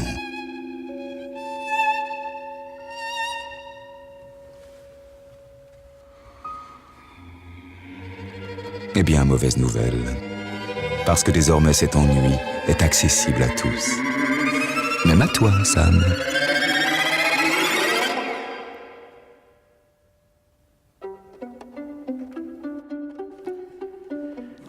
Alors cet extrait, cette vidéo est très très très drôle. Comment est venue l'idée et puis de ce partenariat avec cette agence? Alors du coup, c'est TBWA qui nous a proposé son aide pour médiatiser, communiquer autour de J'accède. Et c'est eux, en fait, en connaissant aussi l'esprit J'accède qui est un peu décalé au sein de l'équipe, du coup, qui a proposé cette approche pour casser les codes, la vision du handicap, voilà, qu'on peut aussi s'amuser de cela et prendre complètement le contre-pied. Bon, bien évidemment, là, on est dans une situation idéale puisque pour l'instant, on aimerait bien déjà accéder aux meilleurs endroits, mais effectivement, on espère un jour accéder au pire. Mais en tout cas, J'accède pourrait donne ces informations pour qu'on ait le plus de liberté possible. Et effectivement aussi l'image du couple, donc avec une personne valide et une personne en fauteuil, c'est aussi pour, on va dire, dédramatiser cette notion de handicap. Voilà. Ok, peut-être qu'on peut poser aussi des questions, alors très concrètes. Alors, à la fois une utilisatrice et une contributrice. Marie, du coup, donc tu connais bien depuis quelque temps en fait J'accède. Alors peut-être d'un point de vue en tant que bénéficiaire, en fait, est-ce que ça a changé des choses ou pas? Est-ce que tu as la chance de pouvoir aller voir des expositions qui ont l'air aussi ennuyeuses que ce qu'on vient de voir dans la vidéo? Oui, moi, ça m'a changé beaucoup de choses. Déjà, quand on me propose d'aller à un endroit que je connais pas, je peux tout de suite regarder sur J'accède si c'est accessible ou pas. Et c'est souvent qu'on me propose quand même d'aller dans des endroits que je connais pas. Et aussi, quand j'ai un besoin particulier, par exemple, je sais pas, un salon de coiffure adapté, j'utilise la recherche par filtre. Donc, je cherche un salon de coiffure, je coche les critères qui me correspondent et j'ai une liste de salons adaptés à moi. Et ça, je l'ai dit pour les salons de coiffure, mais c'est valable pour toutes les catégories d'établissements, en fait. Donc oui, dans ce point-là, ça a beaucoup changé. Ouais. Et alors, du coup, tu as participé. Comment tu as découvert J'accède en fait par la porte du, enfin la porte, je sais pas si c'est le terme, mais par la porte en fait du bénéficiaire en fait, ou alors au niveau de la contribution, enfin comment. Moi, j'ai découvert J'accède en recherchant des missions de service civique, donc j'ai directement atterri au sein de l'équipe en fait. Et après, je suis restée bénévole et puis j'ai utilisé l'application. Enfin, depuis que je connais, j'utilise l'application, que ce soit pour contribuer ou pour chercher des informations. Et alors, est-ce que alors, puisque tu connais aussi en fait à la fois de l'extérieur et de l'intérieur, au niveau de la contribution, en fait, qui participe à ce projet? Est-ce que c'est principalement des personnes à mobilité réduite ou des personnes sensibilisées, tout à chacun? Est-ce que qui utilise un peu cette application, qui nourrit cette application? C'est un peu tout le monde, je crois. Peut-être que Valentine saura plus répondre, mais il me semble que c'est vraiment toute catégorie de citoyens, PMR ou valides. Oui, en fait, on a différents profils sur notre site. Donc, on a les responsables d'établissement qui peuvent... c'est un profil qui existe, qui effectivement se référence automatiquement sur J'accède. On a les personnes à mobilité réduite, les proches des personnes à mobilité réduite, et ce qu'on appelle les citoyens engagés, donc qui ne sont pas directement ou indirectement concernés. Du coup, on a vraiment tout type de profil. Je dirais que dans les très actifs, effectivement, c'est des personnes à mobilité réduite, parce qu'il y a le besoin qui est là et on a besoin d'informations. Donc voilà, certains sont vraiment très actifs, mais il y a des citoyens engagés qui sont aussi là depuis des années et qui ne lâchent pas l'affaire. Voilà. Peut-être on va parler du Google Impact Challenge que vous avez gagné en 2015. Alors, est-ce que vous pouvez nous dire en quoi consistait ce concours et qu'est-ce que ça a changé dans l'évolution en fait de J'accède, pardon? Alors, c'était la première fois que Google lançait un concours entre différentes actions qui utilisent le numérique pour changer le monde.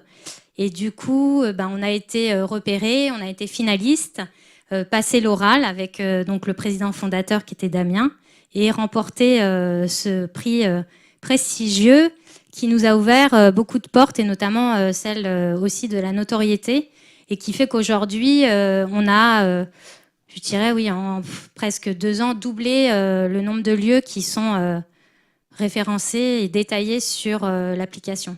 Voilà. C'était une belle opération de communication pour vous faire connaître et Oui. du coup pour investir encore plus les lieux et les personnes. Tout à fait, exactement.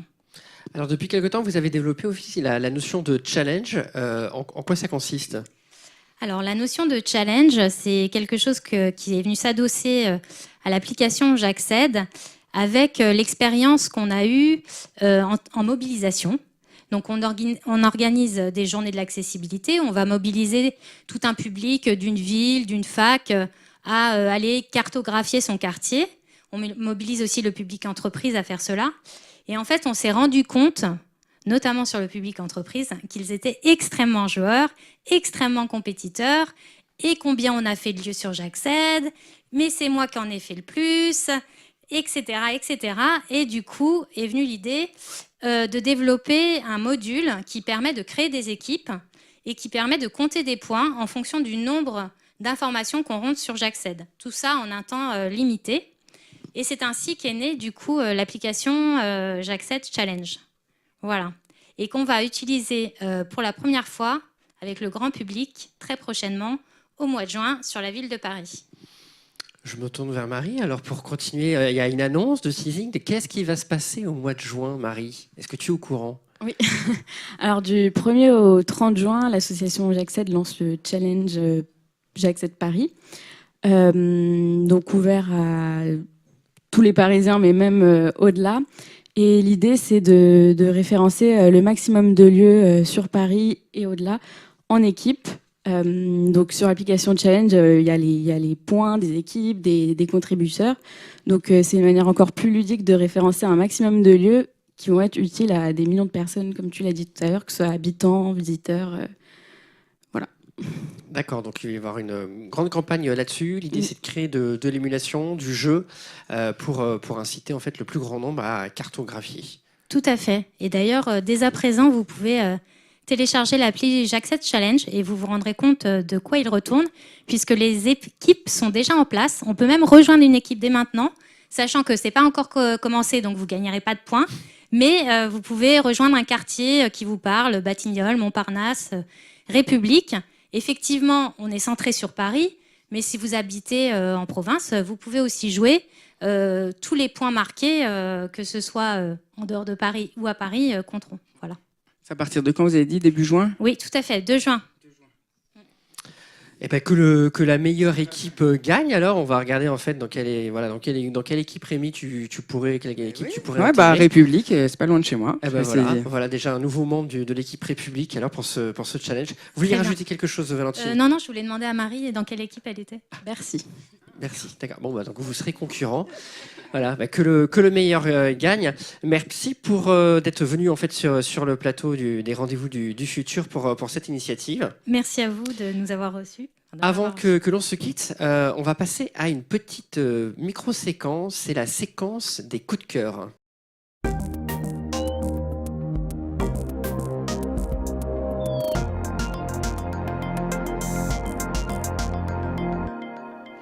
Alors, la séquence des coups de cœur, c'est tout simple, c'est partager quelque chose qui nous tient à cœur avec les internautes qui nous regardent. Alors, qui veut commencer? Marie, Valentine? Allez, je veux bien commencer. Alors du coup, moi, mon coup de cœur, il est pour Tenzin Wangyal Rinpoche, qui est sur Facebook, qui est un très grand maître spirituel tibétain et qui s'est saisi du numérique pour transmettre ses connaissances via des conférences gratuites sur Facebook Live et qui sera le week-end prochain à Paris. Donc voilà, je vous invite à suivre ces enseignements traditionnels d'une richesse incroyable et qui nous rejoignent via les voies numériques, décidément très puissantes. Voilà. À la croisée des mondes. Exactement. Très bien. Merci Valentine pour ce coup de cœur. Marie, un coup de cœur à partager? Oui, moi, mon coup de cœur, c'est pour une société de taxi adaptée, avec qui on fait toujours de superbes, pas voyages, mais super trajets, toujours très agréables, très accueillants. Et donc, si vous voulez les contacter, leur mail, c'est taxiplusparis@gmail.com. Taxi Plus Paris. C'est ça. D'accord. Très bien. Et ils sont réactifs, on peut les appeler. Et voilà. Très bien. Vous êtes venu avec? Oui. Ok, d'accord. Merci Marie. Rémi, un double coup de cœur. Je sais que tu n'aimes pas ça, mais je vais rapidement. Coup de cœur cinéma, juste pour un film d'animation qui s'appelle L'île aux chiens de Wes Anderson, qui est vraiment un petit bijou de créativité, d'intelligence, de regard critique. Voilà, donc c'est magnifique. Et puis un autre dans un registre plus sensible qui a été présenté à Cannes là, qui s'appelle Aimer, plaire et courir le dernier Christophe Honoré, qui est magnifique, qui raconte voilà une histoire d'amour dans les années 90, les années SIDA malheureusement, mais qui est magnifique, bouleversant, avec un jeu d'acteurs extraordinaire. J'étais rapide. Très bien, merci Rémi. Alors je vais essayer de faire aussi rapide avec mon coup de cœur, c'est le Offshore Film Festival qui à partir du 12 juin va se balader un peu partout en France. Et l'idée c'est de montrer en fait des films d'aventuriers dans le domaine maritime et nautique. Ils ont de très belles images et notamment un reportage de l'expédition Vera. Ce sont un peu des fous quand même, hein. C'est des jeunes qui sont allés faire du kitesurf dans un désert, le désert de Sel en Bolivie, qui une fois tous les ans pendant 15 jours est inondé. Donc voilà, il y a un juste filet d'eau et ils sont allés faire du kitesurf là-dessus en ramenant en fait des images incroyables. Merci Valentine encore une fois. Merci Marie. Merci. Merci Rémi. Merci. Merci pour cette séquence sur les acteurs du changement que vous allez pouvoir et revoir très bientôt sur tous les réseaux sociaux et les internets. Il va être temps maintenant de passer la main et le micro à quelqu'un un petit peu de particulier. On dirait Laura, mais ce n'est peut-être pas Laura pour une chronique d'action créative positive. Laura, est-ce toi ?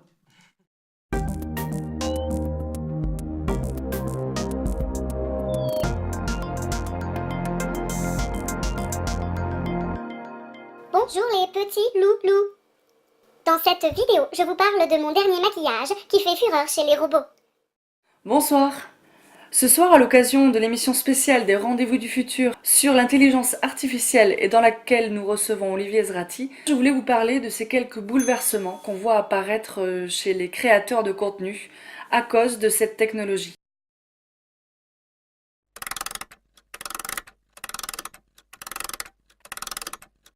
Saviez-vous par exemple que depuis presque 2 ans maintenant, le Washington Post utilise l'intelligence artificielle pour écrire ses articles? À la fin de l'année 2017, on comptait un peu plus de 850 textes écrits grâce à cette technologie. Des textes aussi bien sur le sport que sur la politique. Cette intelligence artificielle a été créée à l'origine lors des Jeux Olympiques de Rio en 2016. Puis elle a été à nouveau utilisée lors d'élections qui sont déroulées ensuite aux États-Unis. Ou encore ce deuxième exemple de l'Associated Press qui publie 3500 rapports financiers par an grâce à l'intelligence artificielle. Alors certains experts se posent déjà la question: est-ce que demain nous pourrions avoir accès à un contenu personnalisé en fonction de notre profil de consommateur, comme c'est le cas actuellement avec Facebook et Google? Tout d'abord, pour faire le teint comme ceci, il vous faut ceci, ceci, ceci, ceci. Est-ce que demain l'humain sera-t-il remplacé par un robot dans le cadre de la production, de la création ou de la diffusion de contenu?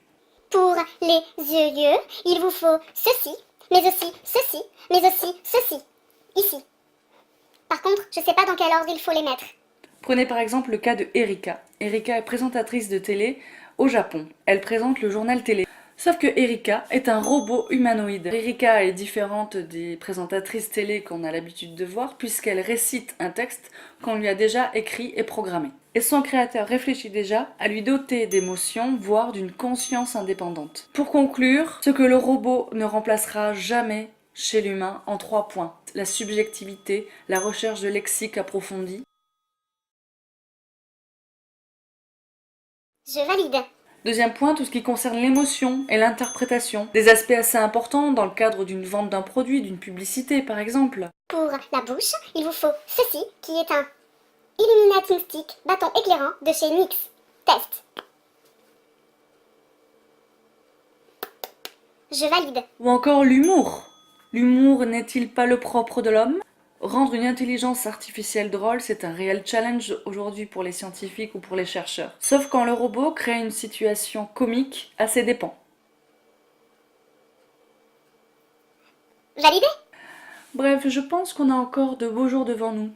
Nous, créateurs, diffuseurs, producteurs de contenu. Je pense que vous qui êtes autour de la table sur le plateau des Rendez-vous du futur, vous partagez mon avis. À bientôt! À bientôt sur les Rendez-vous du futur.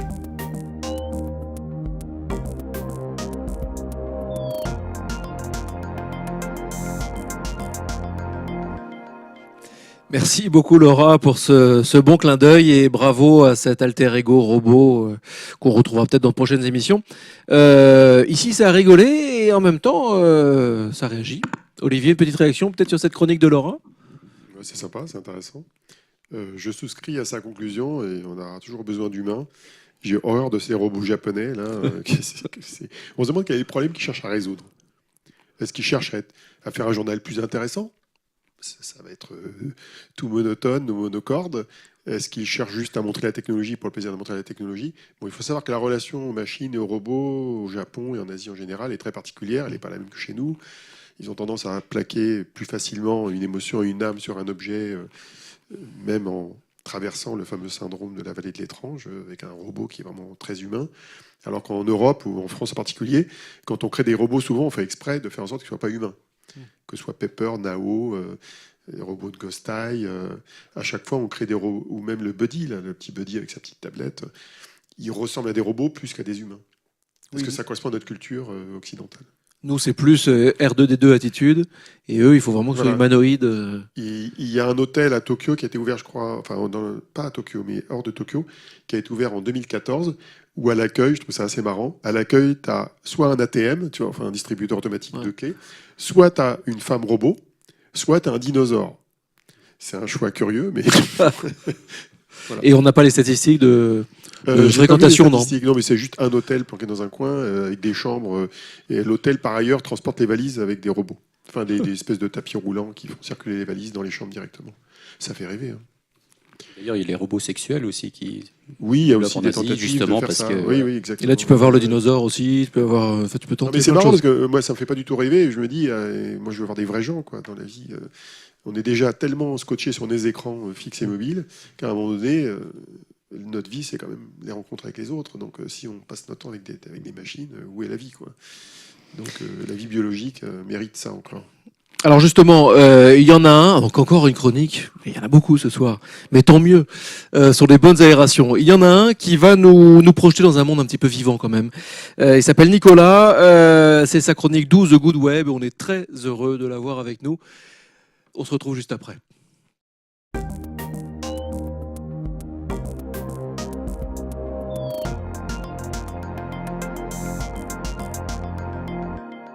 Quand on ne sait pas où on va, il faut y aller, et le plus vite possible. Cette devise des Shadok paraît complètement absurde, et pourtant elle traduit parfaitement le comportement que les humains ont avec leur planète. Enfin presque, parce qu'on sait où on va en fait.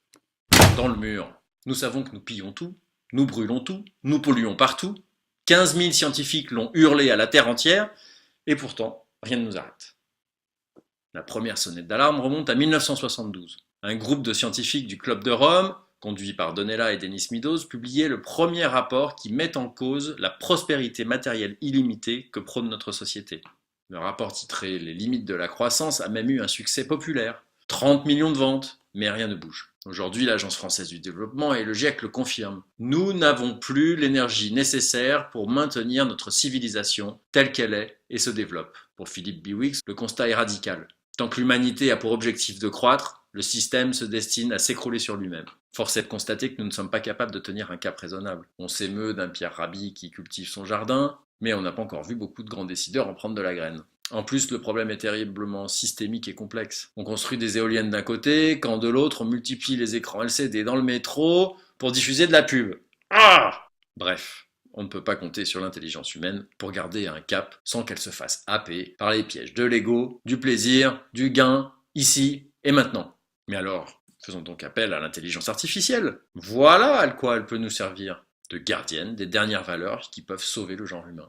La société Lily utilise l'IA pour manager des équipes. Et si on appliquait ce programme à l'humanité? Mais attention, on soigne la programmation de l'algorithme et on n'oublie pas de mettre le paramètre écologique dedans. Un drôle de mot pour les startups de la tech, on dirait. Il n'est pas cité une seule fois dans le rapport du CES d'Olivier Ezrati. Pourtant, ce serait là une sacrée innovation, non ?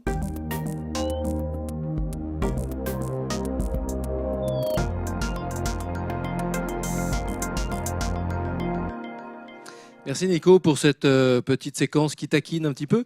Une remarque peut-être, c'est vrai que c'est pas du tout cité, le mot écologie. Il n'est pas assez cité, oui, oui. D'ailleurs, ça fait partie des évolutions que l'IA pourrait apporter, ou même le quantique. C'est comment résoudre certains des problèmes énergétiques qu'on a sur la planète. Un des plus gros problèmes qu'on a avec les énergies renouvelables, c'est leur stockage. On est limité par les technologies de batterie aujourd'hui. Alors c'est très terre à terre ce que je vais dire, mais les batteries ont une densité énergétique qui est trop faible, c'est pas pratique pour les voitures, pour les drones, etc.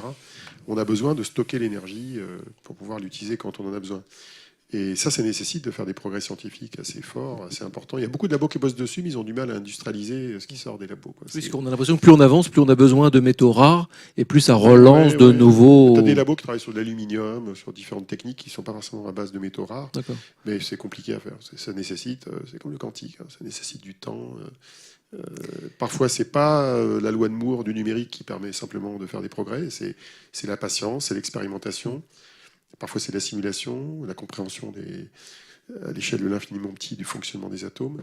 C'est compliqué. L'IA pourrait jouer un rôle aussi dans ce domaine-là. L'IA et la robotique. Pour moi, l'un des robots les plus utiles qu'il faudrait créer serait des robots qui installent des panneaux solaires. Dans le désert, hein, c'est possible, là où on peut le mettre. Donc sur un désert, le problème, c'est bon, faut transporter les matières premières, transporter le verre. Il faut stocker derrière. Il faut stocker tout ça, et il y a déjà des robots qui nettoient les panneaux solaires, c'est déjà pas mal. Mais des robots qui les installent pour accélérer justement le passage au solaire ou le passage à l'éolien, on est dans une course contre la montre, là. Donc il faut appuyer sur le champignon pour aller plus vite vers les énergies renouvelables. Donc tout ce qui pourrait accélérer cette transition, d'un côté pour le stockage, d'un autre côté pour la production, serait de bonne aloi. Pour rebondir là-dessus, il y a un mot qui commence à sortir de plus en plus, qui est le mot de collapsologie. Pareil, qui faisait un peu rigoler il y a quelques années, un peu moins maintenant et peut-être moins demain. Il y a des vrais enjeux, tu viens de le dire, maintenant on se tutoie dans l'émission. Tu viens de le dire, et tu conseilles beaucoup d'entreprises, de décideurs. est-ce que ces questions-là sont abordées ou pas, c'est-à-dire la question, par exemple, de la environnementale, c'est de mettre un peu d'éthique, si je puis dire, verte ou autre, à l'intérieur des réflexions stratégiques des entreprises sur le numérique. Est-ce que toi, par exemple, c'est quelque chose que tu regardes ou pas, ou tu dis ça, c'est pas mon sujet, quand tu es amené à conseiller sur une option ou une autre, quoi? Je regarde pas forcément directement. Moi, je m'intéresse plutôt spécifiquement aux entreprises de ce secteur-là, qui vont transformer la donne au niveau de la production et du stockage ou de la gestion de l'énergie, qui vont limiter notre dépendance des énergies fossiles. Idéalement, il faudrait s'en débarrasser le plus rapidement possible. Une bonne crise du pétrole avec une augmentation du prix du pétrole serait la bienvenue d'ailleurs de ce point de vue-là, parce qu'aujourd'hui on a un pétrole qui est pas cher et qui ralentit justement les progrès dans ce domaine-là. C'est paradoxal. Après, il y a les entreprises qui font du numérique en général ou qui utilisent les technologies en général. C'est vrai que c'est pas souvent, ça rentre pas souvent en ligne de compte. Il y a un exemple précis d'ailleurs aujourd'hui qui est assez intriguant parce qu'il est difficile de faire du fact-checking dessus, c'est le fameux Bitcoin. Il y a beaucoup d'études qui montrent que plus l'usage du Bitcoin va se développer, plus la blockchain qui stocke l'antériorité va être compliquée à traiter, plus le coût énergétique du traitement du Bitcoin va être élevé. Et il y a des chiffres un peu fantaisistes d'ailleurs qui circulent. Dans le rapport Villani, un chiffre qui m'a scotché d'ailleurs de ce point de vue-là. Sur le pourcentage d'énergie mondiale consommée par le Bitcoin. Donc c'est un peu délirant que rien que pour gérer de l'argent, il faille dépenser autant d'énergie. C'est absurde. Donc finalement, c'est pas une bonne solution, de ce point de vue-là. Il faudrait trouver des solutions peut-être qui ont la beauté en termes de sécurité, en termes de traçabilité du Bitcoin, mais qui n'a pas cet inconvénient énergétique. Et du coup, la blockchain, pour toi, c'est une avancée importante ou pas, justement, pour comment... C'est pas un sujet qui me passionne. J'aime pas d'ailleurs généralement focaliser sur les notions de traitement, d'information, de gestion, de circulation de l'argent. Est-ce que c'est un changement de paradigme? Si c'est de la désintermédiation... C'est clair que la blockchain a un potentiel de transformation de pas mal d'industries. Je pense qu'elle est survendue, comme beaucoup de nouvelles technologies. Tout le monde s'excite à un moment donné, et puis 3 ans après, on en parle moins. Je pense qu'il y a une forme de survente. Moi, je me rappelle de l'arrivée de plein de technologies ces 20 dernières années dans le numérique. À chaque fois qu'elles sont arrivées, on les a survendues dans leurs usages, je dirais, dans leurs usages positifs. Souvent, le monde s'est rééquilibré avec des usages plus ou moins contestables. Et je pense que la blockchain est un peu dans ce cadre-là. Surtout, les gens qui en font la promotion négligent un point très important, c'est que quand on veut réussir à imposer une nouvelle technologie, il faut réussir à créer ce qu'on appelle un écosystème.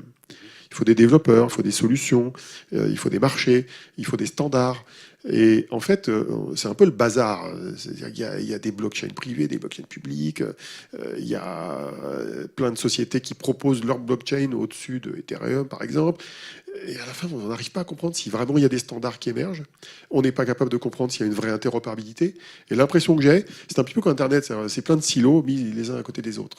En fait, le risque technologique, il est là. C'est que derrière quelque chose qui a l'air d'être très partageur, très standard, dans la pratique, ça devient un système de silos. Parce que la promesse, elle est très forte, donc on peut imaginer qu'il y aura peut-être plusieurs hivers comme avec l'IA, mais qu'au bout du bout, ce système de désintermédiation totale, puisque ça permettra à n'importe qui de monétiser n'importe quoi avec qui il veut, sans passer par un intermédiaire, dans l'absolu. Il y a déjà des expérimentations, par exemple dans le smart grid, comme à Brooklyn, où les gens monétisent... Ça, c'est une expérience de 2014, commence à dater d'ailleurs. Mais qui est citée régulièrement. Moi, je suis sceptique parce que je suis un peu sceptique sur cette dynamique parce que je me rappelle très bien les débuts de l'Internet, et on peut lire ça dans n'importe quelle histoire d'Internet avec Tim Berners-Lee et Vint Cerf et les autres. La conception d'Internet au début, c'est un système distribué, conçu au moment de la guerre froide, pour justement éviter qu'une bombe atomique détruise un réseau. Donc il y avait une conception de tolérance de panne et de forte distribution. Qu'est-ce qu'on a aujourd'hui sur Internet? On dépend de 5 à 6 services qui sont centralisés. Donc j'ai peur qu'il y ait soit une trop grande fragmentation qui empêche le système de s'imposer, soit qu'au contraire qu'il se recentralise comme l'Internet l'est aujourd'hui dans beaucoup de nos usages quotidiens, et qu'on ait du mal à trouver le juste milieu. Derrière les bonnes intentions qui circulent sur le sujet. Alors pour rester dans les bonnes intentions, l'histoire de la Silicon Valley s'inscrit dans la culture hippie des années 60, où tout un tas de gens se sont retrouvés là-bas parce qu'ils voulaient refaire le monde, et avec notamment l'idée du partage, l'idée du tout gratuit, etc. Enfin, il y avait une vraie vision, pour certains en tout cas. Mais en même temps... Je suis sûr qu'elle était si partagée que ça, mais bon... En tout cas, il y en a qui... Il y en a qui défendaient cette vision, tout à fait. Voilà, Jérôme Lanier, par exemple, que je vais citer, fait partie des gens qui ont vraiment cru authentiquement à cette idée du village global, du village planétaire, etc. Mais en même temps, ce que dit justement Jérôme Lanier, c'est que tous, ils avaient envie d'être entrepreneurs. C'est-à-dire que c'était à la fois du socialisme à l'américaine et à la fois le côté entrepreneur, mais même libertarien, quoi. Et que ça a créé quelque chose, je cite toujours Jérôme Lanier dans un article, une interview récente, qui dit ça a créé un oxymore, ça a créé quelque chose qui ne marche pas, qui est du socialisme libertarien. Et que ça donne un modèle à la Facebook, où en fait Facebook veut permettre à tout le monde de pouvoir partager, etc. Mais comme ça marche sur le modèle publicitaire, en fait c'est un modèle qui crée des biais fatalement. Et ce que lui dit, il dit qu'il faut qu'ils choisissent maintenant. Soit ils sont du côté du business et il est le premier à dire pourquoi pas, ça peut être une très bonne solution, il n'est pas contre le business, mais à ce moment-là, ils arrêtent la publicité, et comme Netflix, ils font de l'abonnement, et à ce moment-là, les gens seront vraiment dans un réseau social où il n'y aura pas de raison qu'il y ait des biais qui soient créés par la publicité, les algorithmes prédictifs, etc. Soit c'est nationalisé, ce qui n'est pas forcément son choix à lui, je le cite toujours, c'est nationalisé, comme en son temps le téléphone aux États-Unis, ou d'autres choses, le chemin de fer, et ça permet effectivement, voilà. Mais il dit le téléphone était nationalisé aux États-Unis.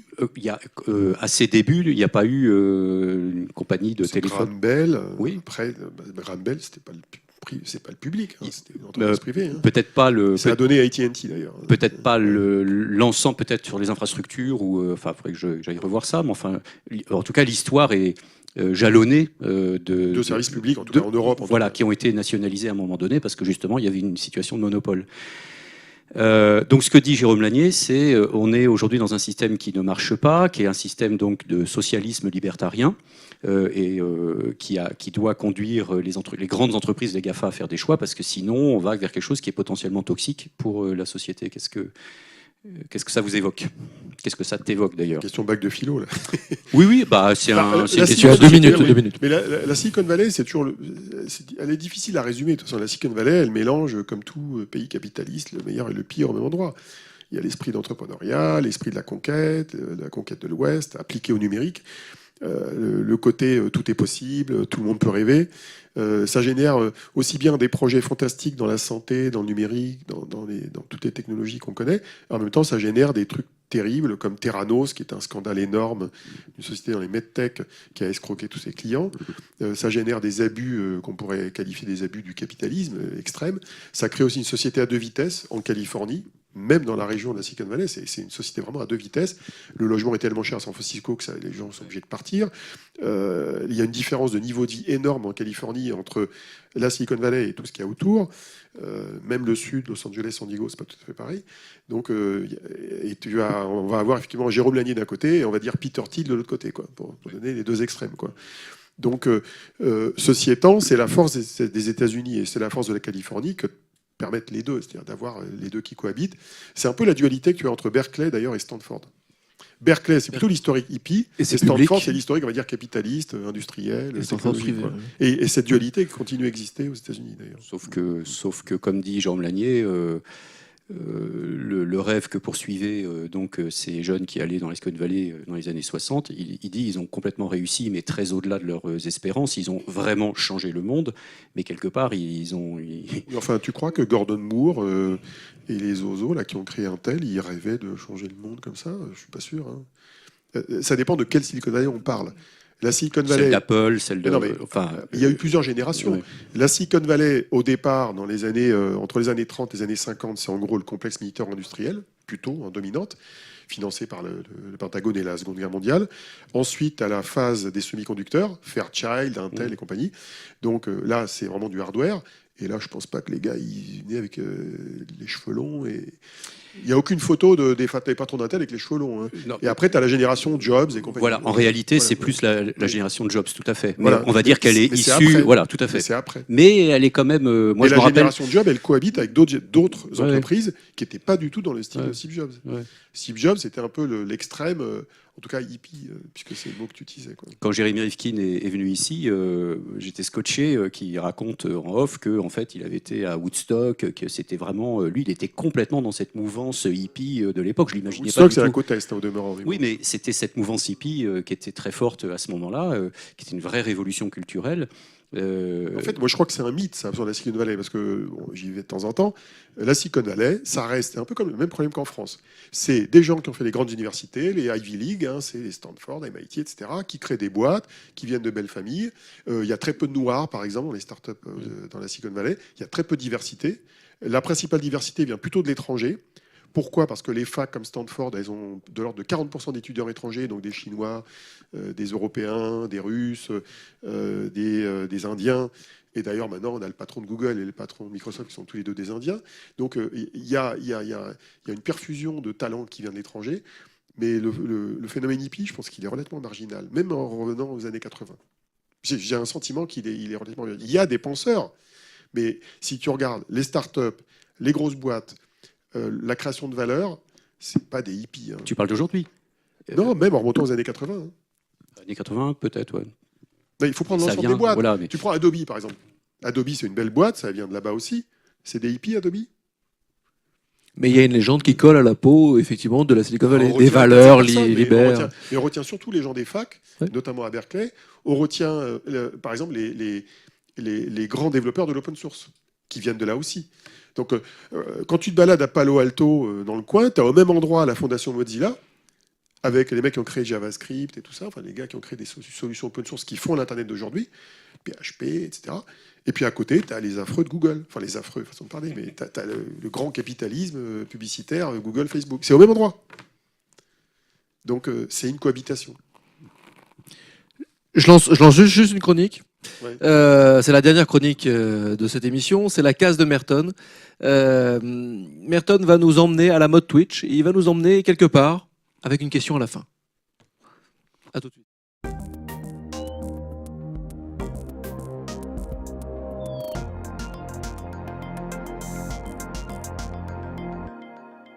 Bonjour à tous et bonjour à Olivier Ezrati. Alors, je suis très content de pouvoir discuter avec vous via cette petite chronique parce que je suis un fervent lecteur non seulement de votre blog mais aussi évidemment de votre retour du CES annuel et à chaque fois j'ai vraiment cette impression que c'est un contenu qui est très différent. C'est-à-dire que je lis aussi beaucoup d'articles dans la sphère tech, etc. Je lis votre rapport avec attention et on a d'un côté certains journalistes, alors pas tous, il faut faire attention, mais en tout cas on a des journalistes qui vont, comment dire, s'éberluer, c'est formidable, le CES, wow, il se passe des trucs de fou, c'est le futur, et Google était partout, Google a gagné le CES, etc. Et puis après, on lit des choses, je dirais, un peu plus main dans le cambouis peut-être, mais en tout cas, on a l'impression d'être un peu plus dans En attendant Godot. Alors, évidemment, on n'attend pas Godot, mais on va attendre la 5G, on va attendre parce que les standards de la 5G, bon, voilà. On va attendre des réglementations. Est-ce que ma voiture autonome peut marcher? Et ça, est-ce que j'ai le droit de l'utiliser, etc., etc. Et puis surtout, le plus important certainement, c'est au niveau des usages des gens. Parce que forcément, les usages des gens, ça ne se change pas du jour au lendemain. Et qu'on est des animaux, nous les humains, qui aimons quand même très peu le changement. Alors, par exemple, dans les semaines dernières, là, on nous a rabattu les oreilles avec Google qui pouvait enfin passer des coups de fil à notre place et pouvait appeler le coiffeur. Alors évidemment, peut-être j'en ai besoin, j'en sais rien, mais en tout cas, c'est une tâche qu'on ne pouvait pas faire avant d'avoir un robot, évidemment. C'était trop compliqué de prendre son combiné de téléphone et d'appeler le coiffeur. Ça prenait facilement 1 minute. C'était très compliqué. On est bien content que des robots fassent ça à notre place. Et comme ça, en plus, on peut être en mode Star Trek comme à l'époque. C'est formidable, c'est génial. De la même manière, on nous vend de l'informatique quantique. On a vu récemment le premier ordinateur quantique accessible au public. Évidemment, sans dire au public qu'aujourd'hui, il y a très peu d'algorithmes qui marchent en quantique, que globalement, c'est super compliqué, que aujourd'hui, on ne sait pas vraiment comment ça... Enfin, il y a encore des choses où on ne sait pas vraiment comment ça fonctionne, on ne sait pas encore comment coder des algorithmes qui fonctionnent super bien sur des ordinateurs quantiques et qu'on est en pleine recherche sur ce genre de choses-là, mais quand même, on va vendre de l'ordinateur quantique au public et on va lancer des choses de ce côté-là. De toute façon, quantique, c'est formidable. Vous mettez ça dans n'importe quel film d'action, derrière n'importe quoi, ça fait mystérieux, ça fait techno, ça fait... Voilà. Et du coup, il y a des gens qui derrière achètent, il y a des levées de fonds qui peuvent se faire et c'est formidable. Alors, De l'autre côté, on a vraiment les usages, comme je disais tout à l'heure, et ça, c'est des images que j'ai prises chez le fameux compte Twitter Internet of Sheets, et où on peut se poser quand même la question, c'est est-ce que toute cette technologie qu'on a partout, toute cette connexion qu'on a partout, nous aide vraiment au quotidien, comme cet ascenseur qui ne peut pas marcher parce que il y a une mise à jour, ou comme cette question vraiment importante qui est combien de serveurs il faut pour allumer mon ampoule. Ça, voilà, c'est chez chez Philips. Combien de serveurs il faut pour allumer mon ampoule? On peut se poser des questions aussi au niveau réchauffement climatique. Alors moi, j'ai une question à vous poser. Qu'est-ce que vous pensez de cette dichotomie entre ce que vous voyez d'un côté dans certaines sphères techno et encore une fois, hein, c'est pas tous les journalistes, mais en tout cas, les articles les plus sensationnels, ceux qui vont le plus tourner sur les réseaux sociaux, on sait comment ça marche, et de l'autre, la technologie telle que vous la voyez au quotidien, telle que vous la pratiquez, et que ce soit voilà, autour de l'Internet des objets, de l'informatique quantique ou de tout ce qui va être intelligence artificielle. Comment vous vivez cette dichotomie? Merci à vous et à bientôt. Au revoir.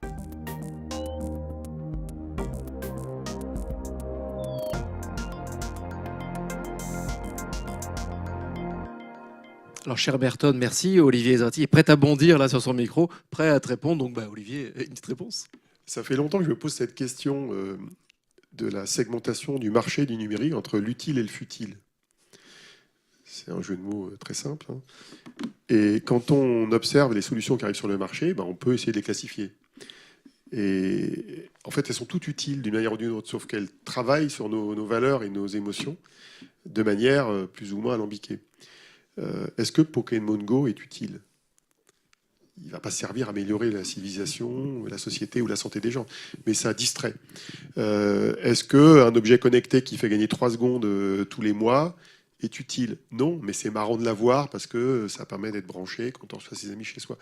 Alors, finalement, il y a beaucoup d'objets qui manipulent nos émotions, qu'on veut utiliser ou qu'on achète parce que on veut l'afficher, parce qu'on veut le montrer, parce que ça permet dans certains cas d'être en réseau avec d'autres personnes. Et en fait, le marketing de tous ces fournisseurs, de toutes ces startups ou de grandes entreprises, il utilise nos émotions. Alors, il y a des émotions précises que j'appelle les 7 péchés capitaux. J'avais écrit un papier en 2011 là-dessus et ça reste toujours valable. Je m'étais amusé à décortiquer les 7 péchés capitaux et de voir comment le marketing de l'ensemble des offreurs les utilise. Et à côté de ça, j'ai regardé les vertus, en remontant loin. Et je me suis rendu compte que 90% du marketing s'appuyait sur les péchés capitaux. L'envie, la jalousie, des choses comme ça, l'avarice. Dès qu'on baisse les prix, c'est l'avarice. Et en fait, tout le marketing travaille beaucoup trop aujourd'hui sur des valeurs pas du tout altruistes, c'est des valeurs d'égoïsme en fait, c'est des valeurs du moi, quoi. Et les vertus qui sont plutôt le nous, eh bien, elles sont beaucoup moins travaillées. Elles sont travaillées par les ONG, elles sont travaillées par les associations, elles sont travaillées par une partie de ce qu'on appelle l'entrepreneuriat social et solidaire, mais qui est une toute petite partie de l'économie. Et l'essentiel de l'économie travaille plutôt sur les péchés capitaux. Alors et ça, c'est dramatique. Justement, tu viens d'amener des mots-clés là que j'attendais avec impatience. Merci. Dans ce monde très technologique, l'altruisme, la solidarité, l'empathie, enfin tout ce qui tourne autour effectivement des tech for good. Et justement, en ce moment, il y a une polémique que évidemment tu dois suivre de près avec le fait que Macron reçoit un certain nombre de géants de l'Internet à l'Élysée, certains en tête-à-tête, Zuckerberg, le patron d'IBM, etc. Et que donc les acteurs de la Tech for Good en France, ils ne sont pas très contents parce que la plupart n'ont pas été invités. Je crois qu'il y a eu une tribune dans Libération sur ce sujet. Là, je viens de voir un papier dans la Tribune. Quel est ton avis là-dessus? Enfin, comment tu réagis, toi, de ton côté, une fois de plus, parce que tu as dit des mots-cles importants. C'est le même paradoxe que ce que j'évoquais en début d'émission, sur le triangle. Tu te rappelles, le triangle? Le triangle, la société, l'éthique, l'équité, l'accès, l'export, la compétitivité, et puis comment on équipe les entreprises françaises. Macron, il fait de la diplomatie économique, en fait. Il veut prouver que la France est un pays innovant, il veut prouver que la France attire les innovateurs, qu'elle les encourage, qu'elle les finance. Il veut jouer ce rôle d'inclusion, mais dans la dimension économique. Et c'est toute l'ambiguïté de l'exercice.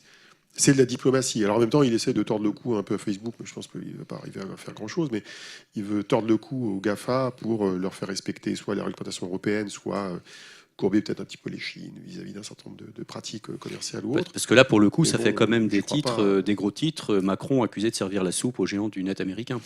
C'est pas Macron uniquement, c'est l'ensemble du pays. Moi, j'ai bossé 15 ans chez Microsoft, donc je connais un petit peu l'histoire de la manière dont les entreprises américaines cherchent à bien s'implanter dans les pays où elles sont présentes. Et d'ailleurs, le paradoxe, c'est un peu le syndrome de Stockholm, je crois. C'est-à-dire qu'en fait, en général, dans les filiales, ils emploient des locaux. Les locaux ont envie de faire bien les choses. Et donc, dans les faits, ils jouent ce rôle un petit peu d'intermédiaire entre les Américains qui veulent la paix. Quand je dis la paix, c'est la paix au sens la paix politique ou la paix sociale dans les pays où ils sont présents. Et donc, ils font des ronds de jambes pour installer des laboratoires de recherche, pour faire des partenariats avec la société civile. On a vu une annonce de Microsoft tout à l'heure, d'ailleurs, qui est dans cet acabit-là. Google fait pareil, Facebook fait pareil. Facebook est le sponsor de la Tech for Good en France. C'est quand même rigolo, quoi. Mais justement, du donc, coup... c'est de la politique. C'est de la politique pour obtenir une certaine tranquillité des pouvoirs publics. Et malheureusement, on tombe dans le panneau. Mais c'est vrai que, Cisco, en 2014, signe un partenariat avec Manuel Valls. C'est hallucinant. Mais justement, pour éduquer nos enfants. Quand même. Les acteurs de Microsoft aussi est partout dans Oui, les écoles. Microsoft, pareil. Microsoft, ils avaient démarré déjà il y a 20 ans, ça, je me rappelle. Il y a un peu deux clans, si je puis dire, chez les acteurs de l'impact social. Il y a ceux qui disent, bah non, il faut travailler avec Facebook et les autres parce que ça peut permettre justement de développer des choses. Et puis il y a ceux qui disent, bah non, parce que c'est clairement pas de l'intérêt général qui est poursuivi, c'est de la génération d'intérêt. Je cite Ismaël Lemouel.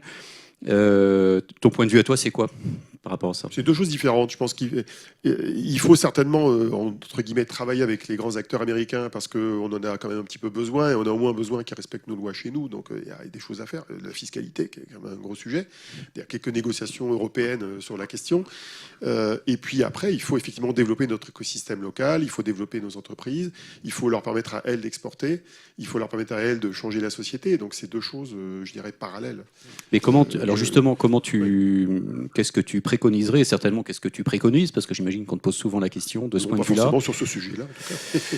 Bah, oui, mais parce que justement, la France, en même temps, enfin, c'est très ambivalent. En même temps, on a le sentiment qu'en France, il y a une super recherche, qu'il y a des entreprises super, enfin, il y a tout ce qu'il faut, il y a les talents, comme on dit, et en même temps, il y a cette difficulté à exister sur la scène mondiale, et notamment dans l'intelligence artificielle dont on parlait tout à l'heure, entre la Chine et les États-Unis.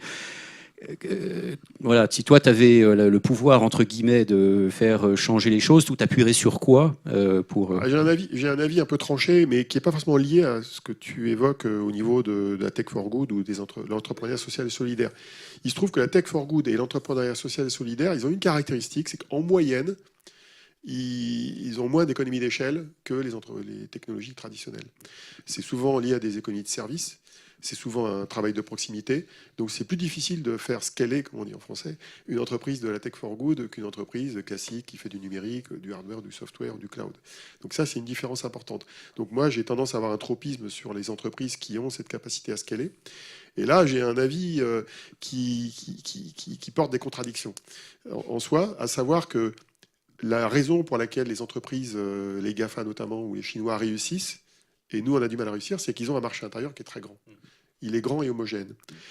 Et très homogène. Le monde du numérique, il est connu pour favoriser les grands, favoriser les premiers qui réussissent, favoriser ceux qui créent des produits qui deviennent des plateformes, et donc il favorise l'économie d'échelle. Donc l'économie d'échelle est toujours meilleure quand la géographie est plus grande que si elle est plus petite. C'est une tautologie, mais c'est une évidence. L'Europe a une particularité, c'est qu'on est aussi riche que les Américains, mais on est coupé en 26, 27. Donc c'est plus compliqué. Pour une entreprise française, ou européenne, n'importe quel pays que ce soit, si par exemple elle se dit je veux devenir une entreprise européenne, j'oublie les États-Unis, je deviens une entreprise européenne, qu'est-ce qui se passe?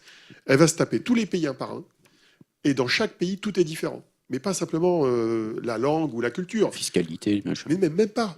Mettons de côté tout l'État, toute la puissance publique. Les banques sont différentes, les télécoms sont différentes, les médias sont différents, les retailers sont différents, tous les acteurs économiques locaux, enfin, qui sont importants à l'échelle économique locale, qui en général sont des effets de levier.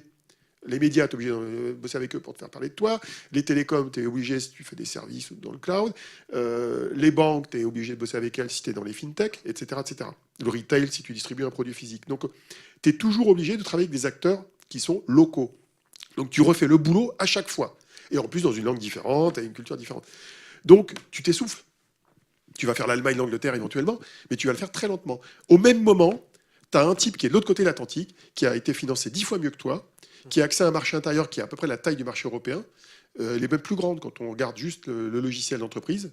Tout compris, l'IT, je crois que c'est 30% aux États-Unis et 22% en Europe, dans les ratios.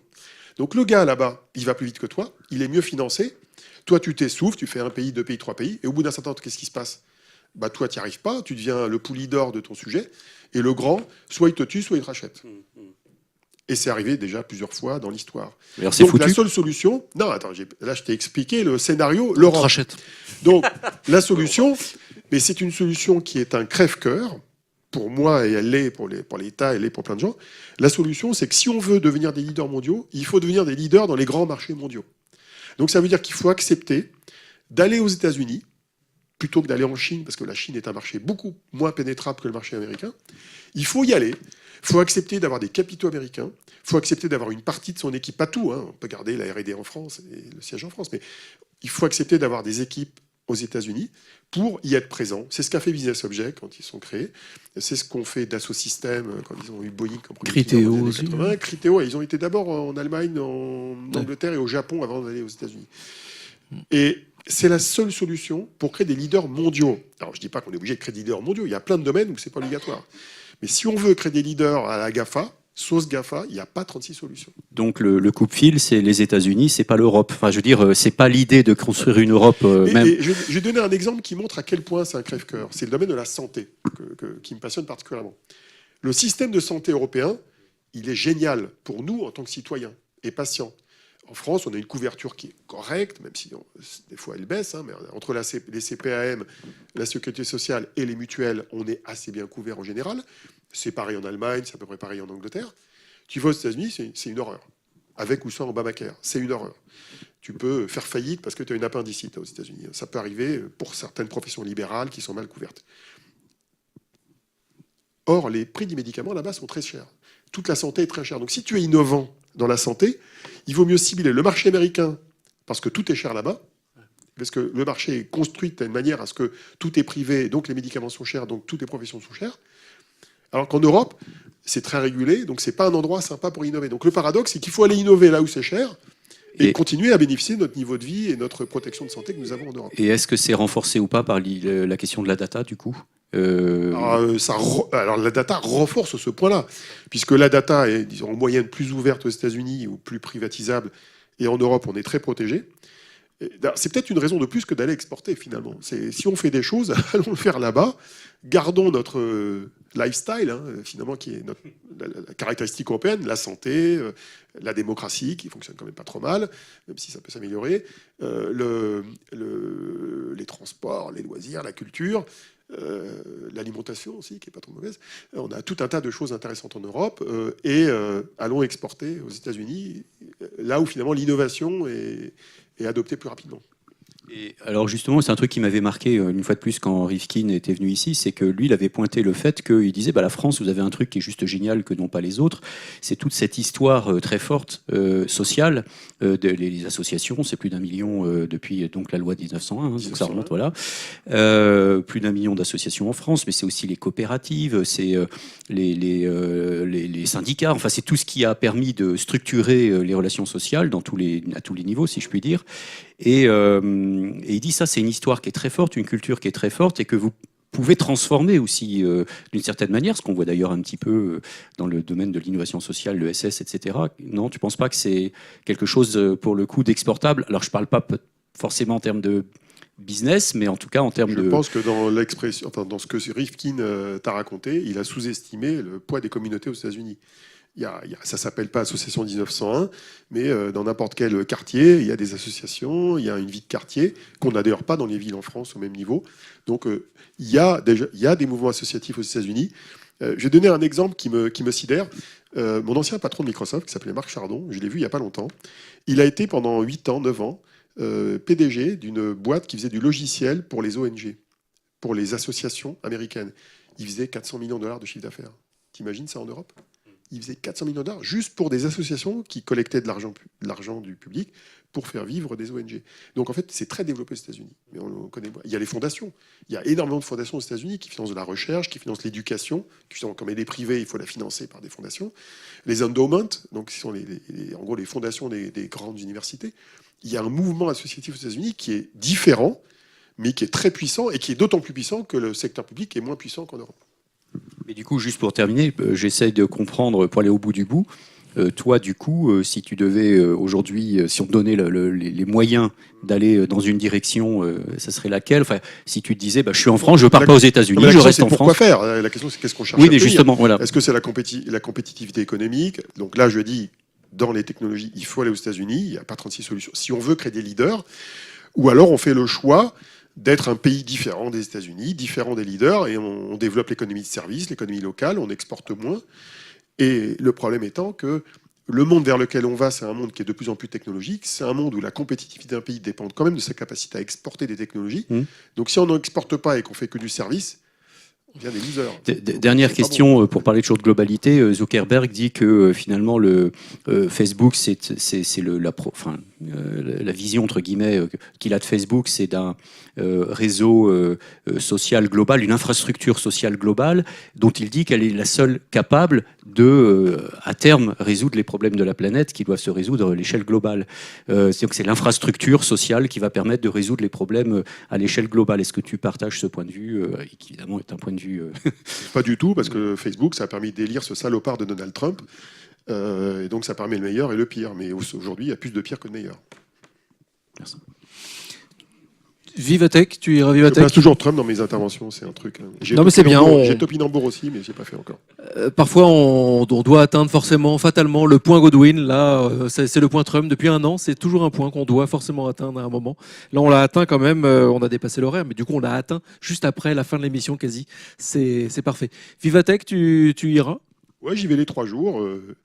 À la fois parce qu'il y a beaucoup de choses à voir. Il y a 2000 startups ou entreprises qui sont présentes. Il y a quelques démos rigolotes de produits marrants qu'on n'a pas forcément déjà vus. Et tout bêtement, c'est un endroit où on voit des vrais gens. Donc, non, mais c'est bête. Donc c'est l'endroit où il faut être pour revoir un peu tout le monde. Tout le monde ne va pas y aller, évidemment, mais c'est un endroit où il y a quand même une densité d'entrepreneurs, de gens actifs dans l'écosystème de l'innovation, de gens qui s'occupent de l'innovation dans les grandes entreprises, de politique, tout est là au même endroit. Donc c'est intéressant d'aller y rencontrer du monde. Et par rapport à Futur en scène, qui s'appelle plus Futur en scène, ça s'appelle Futur. Voilà. Ça s'appelle Futur tout court. Futur tout court. Est-ce que c'est Futur. Est-ce que c'est Futur qui a raté entre guillemets quelque chose par rapport à, parce que tu parles de cette densité qu'il y a et que peut-être on retrouve un peu moins maintenant sur Futur. Quel regard tu portes sur Futur par rapport à Vivatech, c'est le même dilemme que l'histoire de la Silicon Valley que tu racontais tout à l'heure. C'est d'un côté une entreprise, on va dire, purement privée, avec Publicis, Les Échos, du business, on fait bosser les grands comptes qui eux-mêmes font venir leurs startups. Donc c'est du business à l'ancienne, pur et dur, c'est les CAC 40. C'est comme un CES, quoi. C'est pire que le CES. C'est pire que le CES. Oui, parce que le CES, les startups, elles sont à part, elles ne sont pas dans les grands comptes. Là, c'est les grands comptes qui sont les parrains des startups. Donc c'est le capitalisme bien franchouillard à l'ancienne. Et à côté de ça, tu mets Futur en scène, qui incarne beaucoup plus le monde ouvert, les jeunes, les entrepreneurs, les étudiants, les chercheurs, le côté Berkeley, le côté créatif de l'innovation. Et pas forcément, mais il y a des grands comptes qui sont là, il y a Orange, La Poste, etc. Mais moins avec ce côté corporate, quoi. Donc c'est 2 mondes très différents. Et malheureusement, dans ce bas monde, c'est les puissants qui arrivent à créer les plus grosses initiatives. Ceci étant, si tu prends le Web Summit qui marche bien maintenant, qui est à Lisbonne, le Web Summit, c'est des mecs planqués à Dublin qui lancent ça il y a, je ne sais pas combien, une dizaine d'années, et ils ont réussi à faire un truc énorme. Donc il n'y a pas de fatalité à ce que les grands événements soient l'incarnation du CAC 40. Ce n'est pas une fatalité. Joli mot de la fin. Merci beaucoup Olivier, merci de t'être prêté à ce jeu du rendez-vous du futur. Tu ne savais pas où tu mettais les pieds. J'espère que tu sais où tu les récupères en partant. Merci Nils et merci à tous les chroniqueurs. Merci Le Cube ici chez qui nous sommes depuis 2010. Merci à vous dans le public. Prenez vos cahiers de texte parce qu'il y a quand même un petit peu de boulot. Vos agendas plutôt. Le 5 juin dès 19h30, vous avez une émission très spéciale autour d'une thématique très fascinante, le récit. On vous en dit pas plus, mais vous nous suivez bien sûr sur les réseaux. Vous notez aussi le 2 juillet un gros plateau. Là, on va parler médias. On va s'interroger vraiment au futur des médias, sur le futur des médias, pardon. Et puis, j'ai bien envie de vous dire quand même que le 9 octobre, il faut que vous le notiez, parce que ce sera une soirée spéciale avec l'ONG Bloom et Claire Nouvian, sa directrice, qui a la médaille Goldman, l'équivalent du prix Nobel de l'écologie, tout simplement. Après tout, c'est une évidence, il fallait qu'elle vienne nous voir. Et donc, ce sera une soirée spéciale sur les océans. Et alors là, c'est extrêmement vaste à explorer. Bon ben voilà, vous pouvez fermer votre cahier de texte. Il y avait aussi le 20 novembre, la philosophe Fabienne Brugère. Enfin bref, on en a plein d'autres. Mais à tout de suite sur les réseaux.